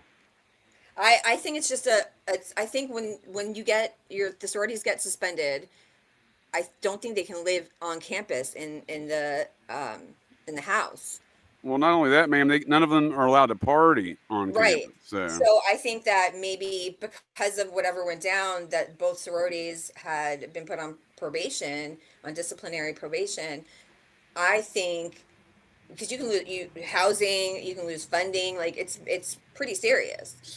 So that property with my maid there, Jen. That property was the residents of it were all Sigma Chi from at least 1999 to 2019. Interesting. Well, you got Olivia who said it's been a party house for generations, so she knows a lot about it apparently. Oh, that's the reports I've got as well. And again, it was only recently passed over to the Pi Beta Phi girls. It was Sigma Chi, and for 20 plus years. Because of that suspension, probably. Well, they were both on probation at the time, I believe. I don't think Sigma Chi they're on probation after the fact, but at the time. Right. Well, that's what I'm saying. Yeah. So, we see those same ones being the ones that are at least on paper getting slapped for some drug and alcohol issues. It sucks that we can't find out. Like, I'm dying to know what happened that they had to be put on probation.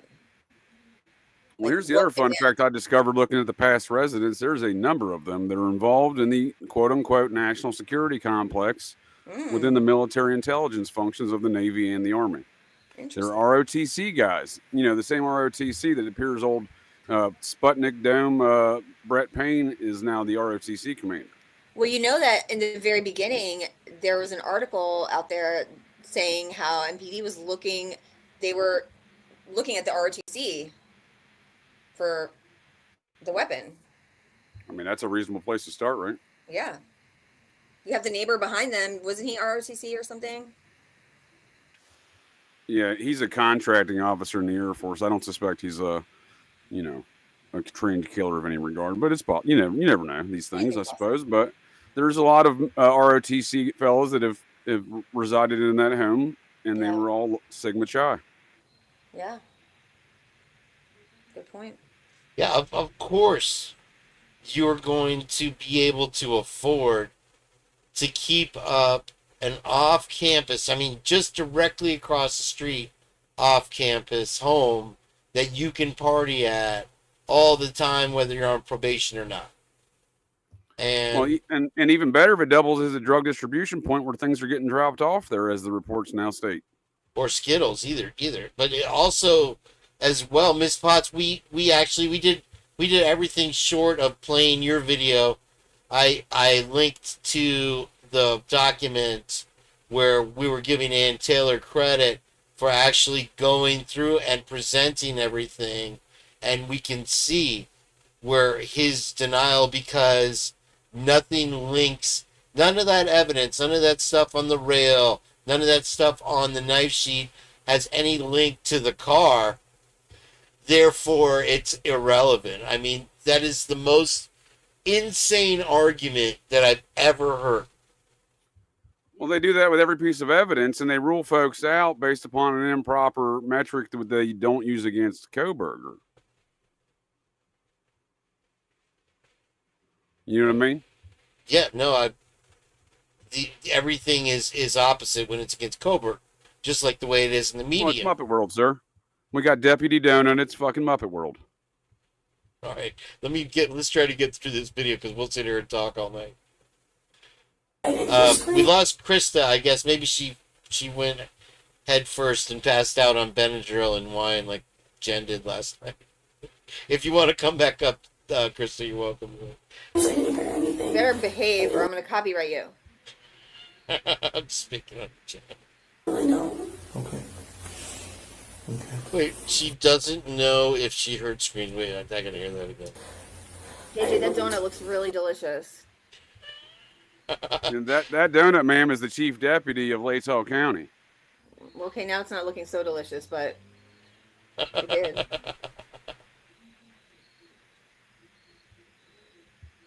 All right, we'll go back to it.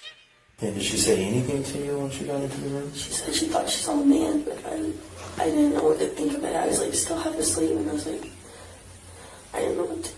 I don't know. Okay. It didn't sound like I didn't hear screams, I didn't hear anything. I didn't really know. Okay.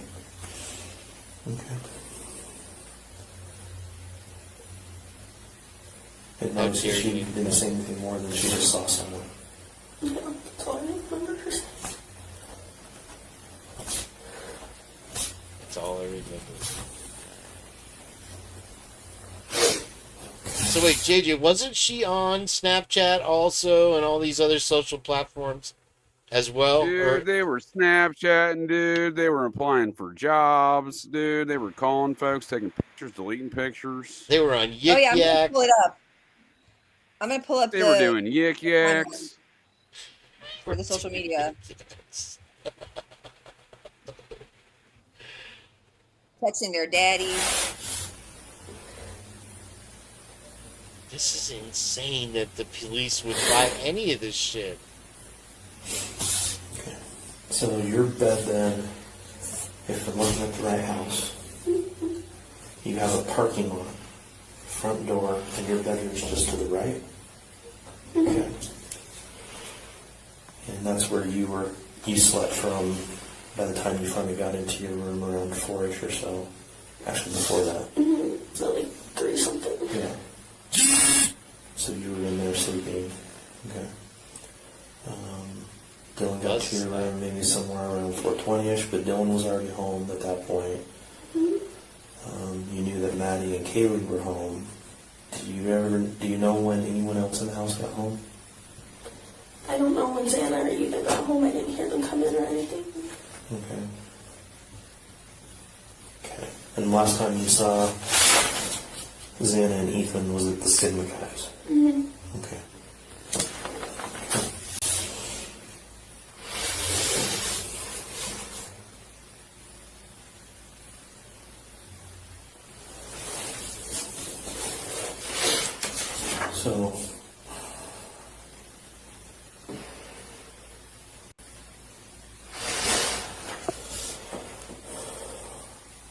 Did you see anything weird at the party? There at this? Just normal. Okay. And since how the way that they're set up, were everyone hanging out primarily up in the main common room area, or were most people hanging out in individual rooms and stuff like that? It was a little bit of a mixture. At first, it was in the like apartments, and then it was the main room. Okay. And then as I was leaving, I went in to grab a backpack from our friend's room, and Xana and Ethan were sitting on the couch just listening to music. Okay. And that was up in the main room, or that was in some? That was in an apartment. That was in an apartment? Mm-hmm. Okay. Did you hear of anything that happened to anybody? Mm-mm. Was there anyone strange or odd hanging around the party? Mm-mm. Okay.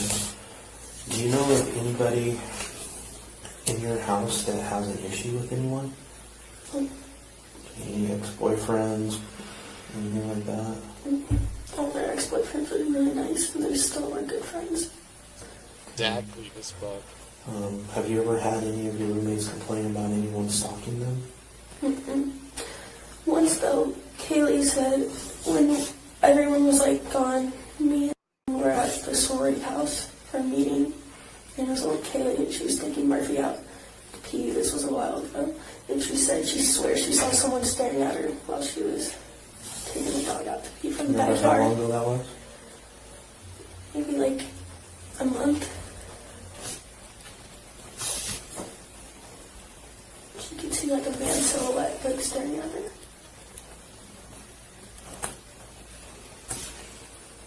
You think it was about a month ago? Mm-hmm. In what world would that be relevant? That's just a red flag immediately of diversion of actual facts and answers. Somebody was staring at her a month earlier. What? That's what I'm saying. That's a huge red flag to even make that statement. And again, the facts that law enforcement would even permit any of these matters to be permitted, because they know they're not asleep. They have the phone records. So again, it's all tomfoolery. It's all shenanigans. Just not the good kind. At what level, Jage, does law enforcement throw these softball interviews at the people that were in the house? What brings that kind of behavior on? Well, that's evidence of the fact that they had all of this planned out from the beginning, and this is just them going through some steps on camera to make it look right and on paper. Exactly. Okay.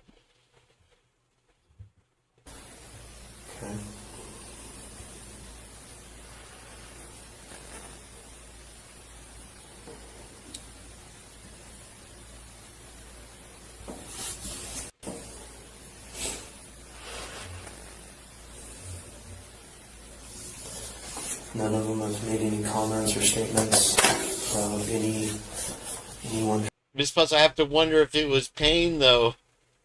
If she would have said, well, I saw a midget staring at me, I thought it was a gnome. Trying to come onto them or anything like that? Mm-mm.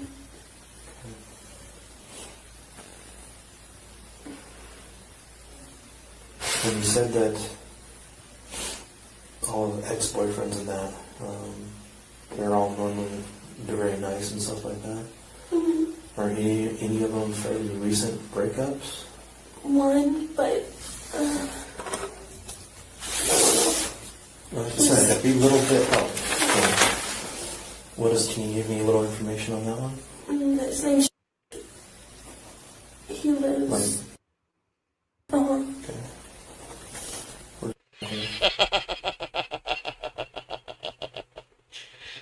He does look like Mega Mind.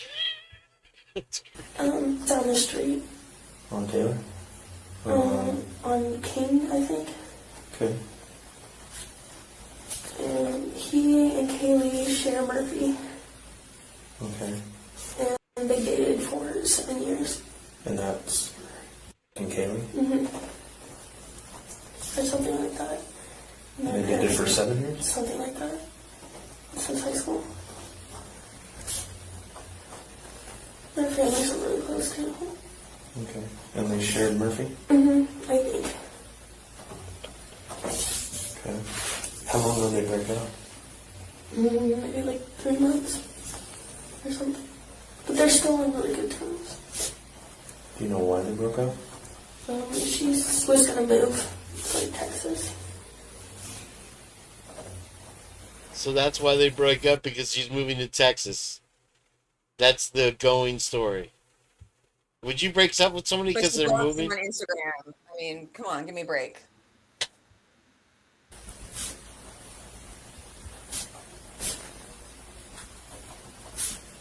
Where's Kane from? Portland. Okay.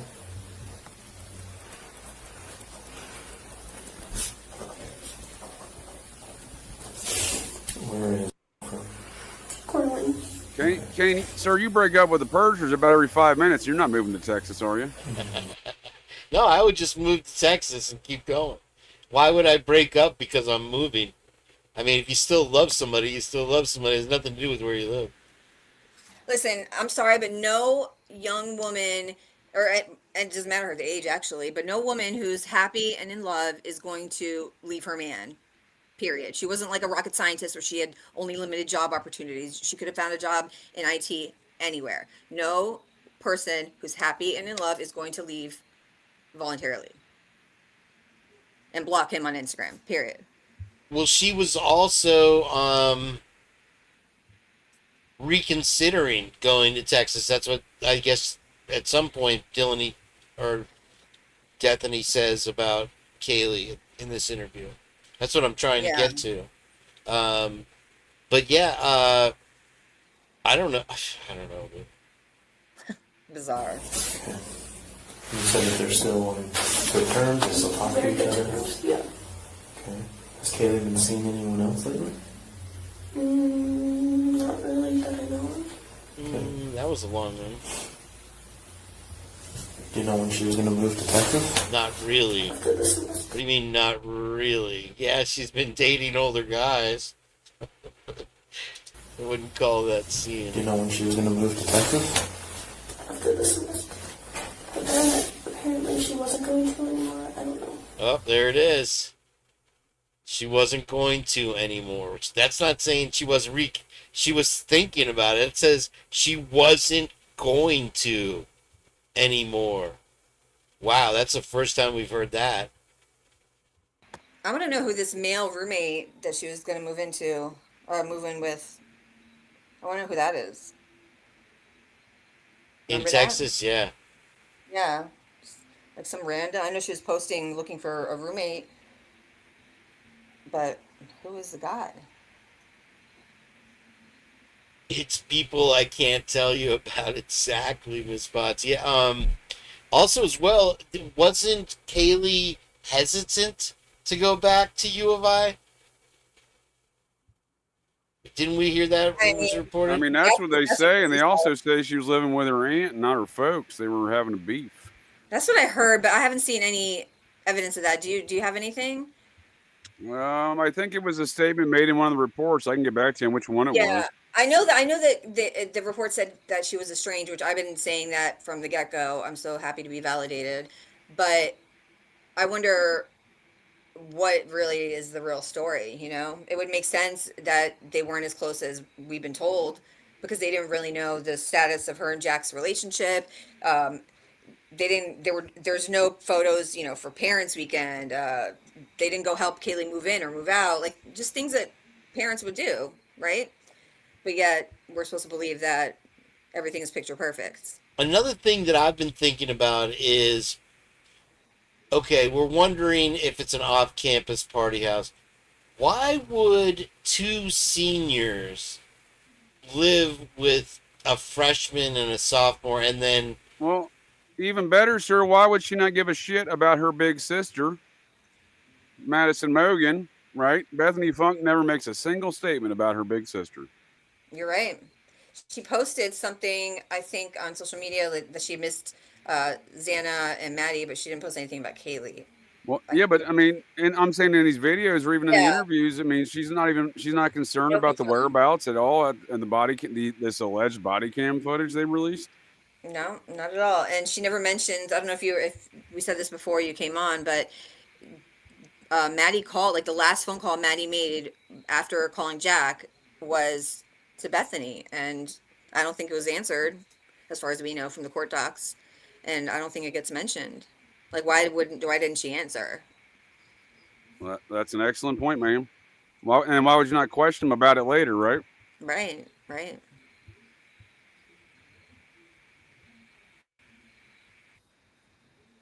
Do you know what changed your mind? I guess she wanted to stay here with all of us.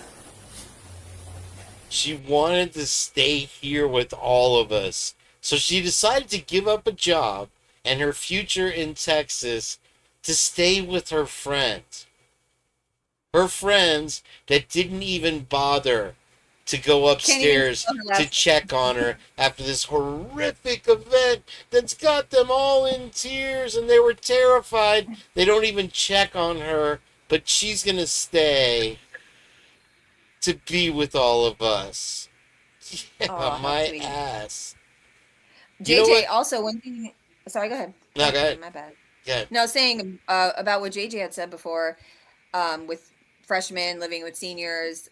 It's my understanding freshmen are supposed to live on campus. So I always wondered, how were they living off campus anyway? Well, I mean, I think they're both sophomores, right? At the time, weren't they freshmen? No, I think they're both sophomores. I don't know. I thought they were freshmen. Could be wrong. It does seem like the odd couple relationship that you have, because that's a different world that you, with having sophomores and seniors. I don't know. That just seems queer to me. Yeah. The other thing is, well, everybody in the house, with the exception of Killen, makes sense because Bethany's big sister was Madison Mogan. Her, Madison Mogan's best friend from high school, at least, was Kaylee Gonzalez. And Zayna Kernodle and Madison rushed Phi Beta Phi at the same time. So it makes sense, those dynamics. The one that does not make sense is old Killen.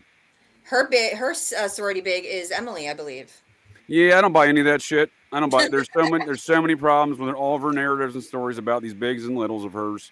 She goes back to the house in 2023, is posing again with her alleged little, and then now her little's little. So now she's the grand big. You're right. You're right. And why was it hidden? Why was the fact hidden that they had dropped the sororities? Like, we kind of knew, like, it was a rumor, but they were the school and the sororities were acting like they were still active members. Probably the same reason why we just found out Ethan's got an apartment. Yeah, that's bizarre. I don't even think that that's true, to be honest. I think he lived there, and it's really odd. He's the only one whose address is not listed on all these ISP docs.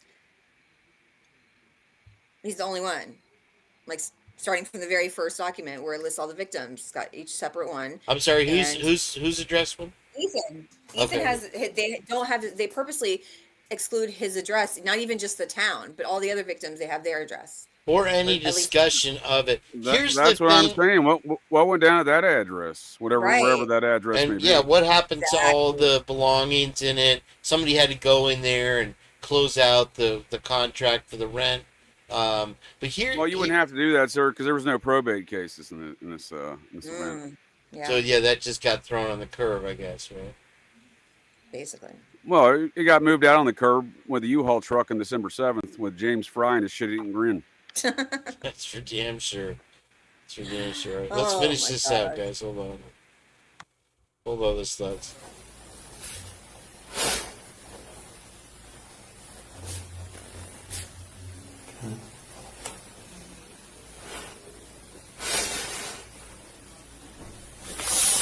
Welcome in, Chelsea Whitaker. Nice to see you. Is there anything else you think is important for me to know? And you might remember things later. That's very normal, okay? If you think you remember anything else, please reach back out He's to us. making it okay for her. He's just making it all, it's perfectly normal for you not to remember certain details. I'm going to bring you back in and we'll get that information, okay? Holy shit, dude. I'm gonna go back through my notes real quick before I let you go, okay? Somebody was saying this is a Sigma Chi sweatshirt that she's wearing also. Didn't she become like an honorary Belle of the Ball or something for Sigma Chi in Arizona? Was it Sigma Chi? ATO and Reno, Nevada, sir. Thank you.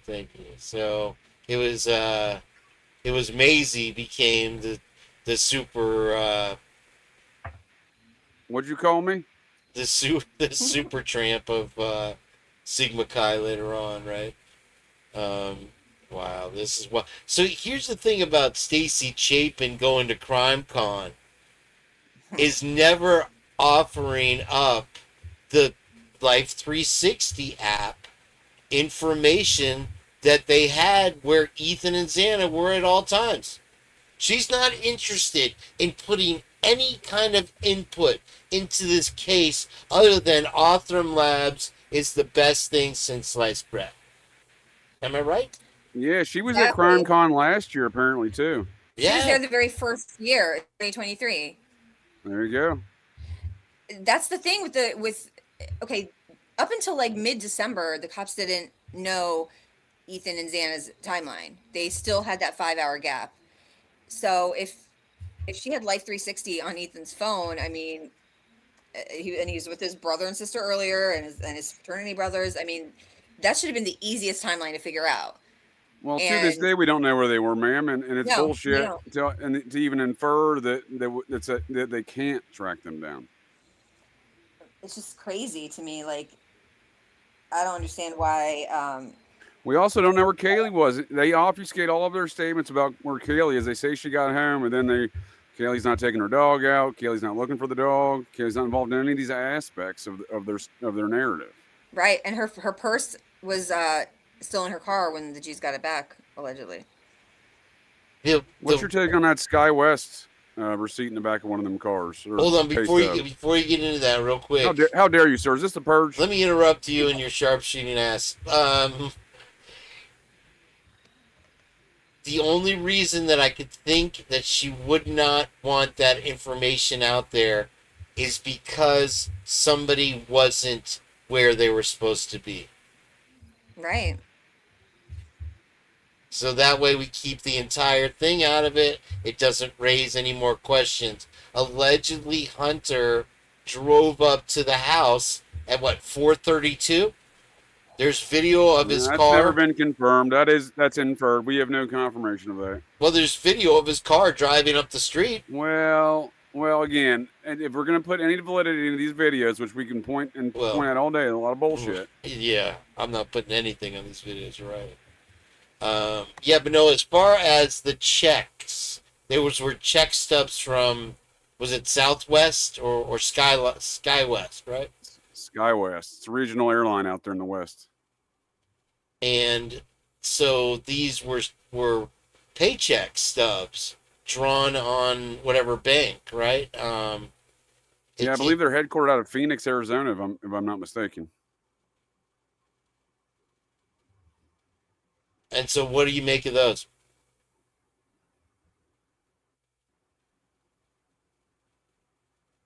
JJ, are you asking me, sir? There we go. I thought we had JJ down. Where did you go? You disappeared on me. That's not how you get a refund, though. I mean, I've gotten plenty of refunds, even in the last. I always volunteer to get bumped on airlines to get that refund. Don't come in that fashion. Yeah. Hell yeah, that's like profiting from traveling. Well, look, sir, I'm a garbage can dude. I've learned a lot of things over the years traveling, and that's one of the keys I've learned is you want to travel for free, just volunteer to get bumped. They'll give you free meals and free tickets, and they're happy to bump people because they in large part they overbook their flights on purpose, by business model, right? By business model. Yep. And so, but do they issue checks or do they just do like here, put it on your debit card? Here's a voucher for this hotel. They'll print you some paperwork, but they don't look like that. They'll print you some vouchers and stuff, but they don't look like that. So what are those SkyWest checks from? Maybe it's like a class action, like some kind of like class action thing. Well, I looked up SkyWest pay stubs, and they do look identical to the pay stubs. Because they had one of those, like a baggage fee class action for Southwest or something. They always have things like that. Maybe, who knows? So then you're saying Well, one of them worked we for know the these women airline. were traveling a lot, and that would give some sort of substantiation to possibly how they were accomplishing these things. Right. Right, because there's Tax-Max Thunderclap brought up that there was no mention of Kaylee's month-long journey to Europe. Oh yeah. Dude, there's no mention of a lot of things around here, bud.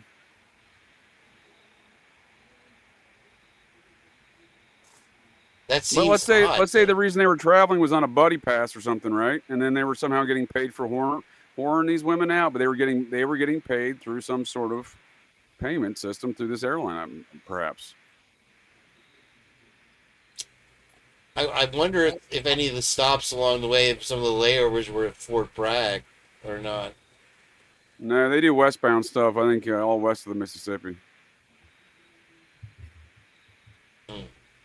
Where's Fort Bragg in on the East Coast, huh? It's in Fayetteville, North Carolina. Oh, North Carolina. Oh, wow. Okay. But we see evidence of all these women going to Seattle, Vegas, San Diego, Portland, Honolulu's during the school year. Indescribable of how they're doing it, their work and financing these matters. But again, if they're flying on some sort of organized effort with these horny sorority women out, a program that existed before them, perhaps, obviously, and they're somehow getting payment through that system as well because they're getting buddy passes on the programs and they're getting payment somehow as some sort of employee, but on paper they're not. I mean, they are on paper, but they're in reality not. I'm just throwing it out there. That could be an option because what are we to suppose or suspect here of this pay stub just randomly in the backseat of this car? Well, let me toss one onto the muffin here, Jage. Who better? Well, how about you share that muffin with me, sir?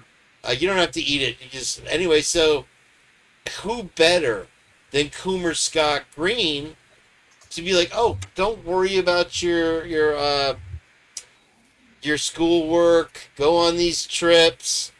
Daddy Green's got it all covered. Right, and we can look at an instance out of I believe it was Southern Methodist University, one of them schools in Dallas.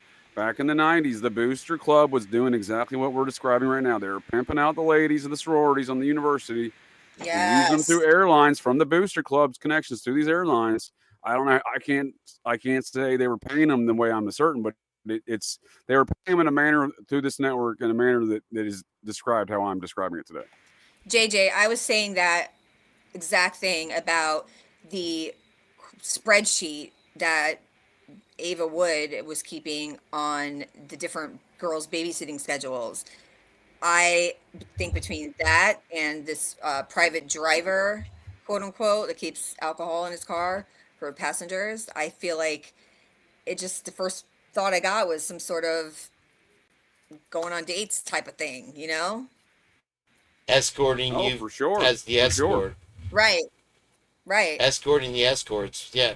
Which, like I was saying Something the like other that, night, because you don't remember because of the Benadryl, is that at Crazy Girls, you see they have these drivers, these private drivers that drop the real pretty ones off and then speed off and like fucks with them like they're gonna run them over and shit like that. Because these guys are like, please, Kane, tell us more about your weekends and recreational activities. well, I do a lot of bike rides, JJ, and sometimes we wind up going into the strip clubs on my lives. I don't know if you were around earlier enough for that. JJ, I don't know if you were on the other day when I was talking about the documents that mentioned the Office of Civil Rights Investigations at UI. They apparently gave a couple of thumb drives to the BAU, Behavior Analysis Unit, and whatever information was on there was important because Bill Thompson submitted they ordered a protective order for whatever was on those thumb drives for the Office of Civil Rights Investigations, which said something about a 2021 grape that was reported involving U of I students, and they were investigating it. So I feel like that's all related. Yeah, I mean, I saw the report. I see what you're saying. I mean, it's a reasonable perspective. I think it's all part of the magic show. So, Yeah. and we see the flip side of that magic show with Bilbert Thompson's statements regarding the behavior analysis unit of the Federal Bureau of Investigations. And he says, "Oh, they told me early on we'd never be able to know who did this or how they did it or who and why they did it." Yeah, we wouldn't understand it. He said that they said that to him in November or early December of 2022. So, I mean, this is, again, schizo in, schizo out. They feed you two different ends of the spectrum of their narratives, and, folks are lost in between. Yeah, it's just the fact that they felt the need to file a protective order that piqued my interest. Well, again, I think that's the impetus for doing that. So it provides some. It's the same reason why Hitler would issue Hitler. My apologies, or maybe not. Hitler would issue an order saying that we're going to investigate this leak, and they're not investigating it. Yeah, they do shit. But doing that substantiated all these documentaries that came out immediately following that with Datelines and the Amazons and whatnot and the Patterson book. So it provided validity to that because he issued that order. It made it seem like there was something there, like it was credible. Made it seem like the information was valid. Correct. Yes. Mm-hmm. Yeah. That's the magic show. Possibly. That's a big part of it. This interview with Bethany, I mean, we've been talking about watching it show after show, and it's the biggest pile of crap that I've seen yet in this whole case. I mean, no wonder they released it last, right? I mean, Shimo knees, bro. Where's any interview with Hunter Johnson? Ooh, I didn't even think of that. I've yet to see any documents, any video, any doghouse, hen house, outhouse, or whatever house, shit house with Hunter Johnson. I was even thinking about that. Shit house. It's the obfuscation, man, that I'm often worried about. The things they don't want to say. Interesting. I don't see when it's like the G's, aren't they supposed to like interview the victims' families? Wouldn't that be victimology 101? Unless I missed it. I mean, I'd like to interview Hunter Johnson's Skittles dealer because that dude's on some heavy doses. There is honestly something happening there. Well, being a complete scumbag will eat your soul. I've witnessed it. Yeah, it will. Not through my own life, but I've witnessed it from other folks. Definitely up with that. The missing pieces are all around us, though, right? And it seems like whatever we grapple onto just opens up 75 more doors of stuff that doesn't make sense. So it's at some point you got to throw in the towel and be like, this is complete bullshit. Well, it's all complete bullshit. They want folks to get lost in all these narratives, documents, videos, but the fundamental issue here is the rights violations and the aspect that they convicted someone through the media, not through a court of law.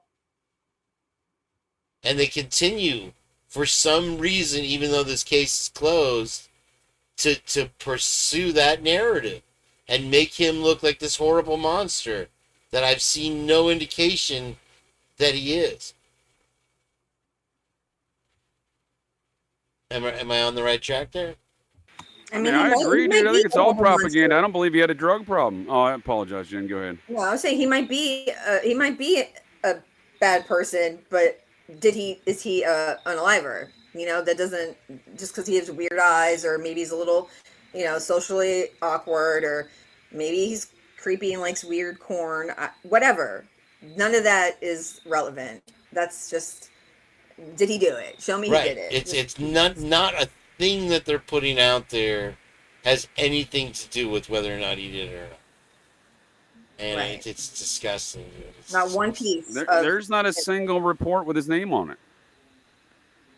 The only reports are like after the facts. It's like, did you do any investigation before? That's what I'm saying. That's not part of the investigation. That's just part of the shit show. I mean, there's nothing. Again, there's nothing that even they didn't even create a matter in which that led to the Brian Kohberger.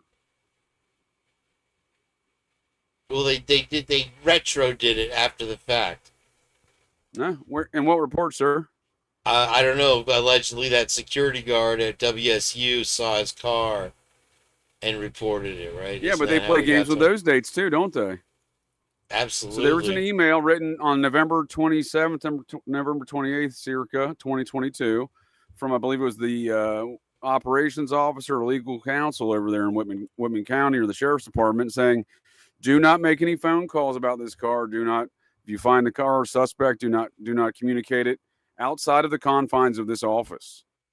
Use unofficial communications that I'm paraphrasing that are on non-recorded lines."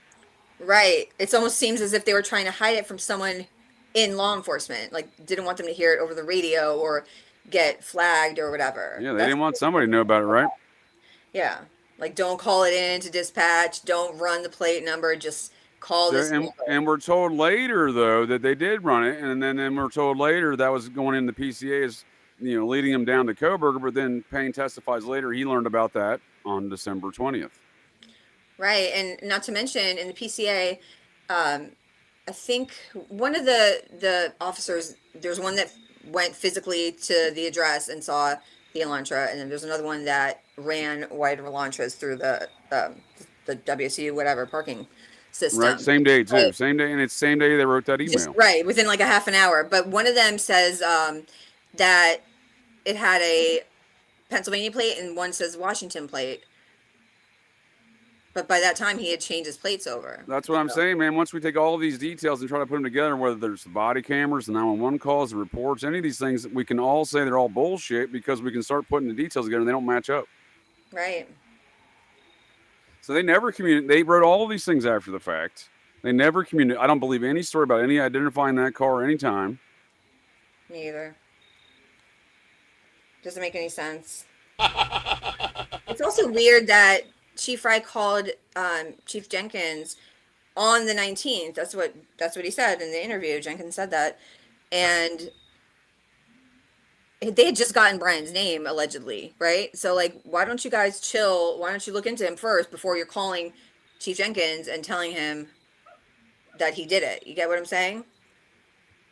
I just don't buy any of that. This is all one department, so I don't believe there's not communications. Again, it's like the report on the Mexican cartel leader that was named as a suspect, and the homeboy Blaker is like, he goes, I'm gonna go talk to I think it was Blaker. I'm gonna go talk to the Quad Cities task force, and he's like, I talked to these detectives X, Y, and Z. They said they never heard of the guy. Get out of town, dude. They've never heard of the guy. Yeah. I don't buy that for a second.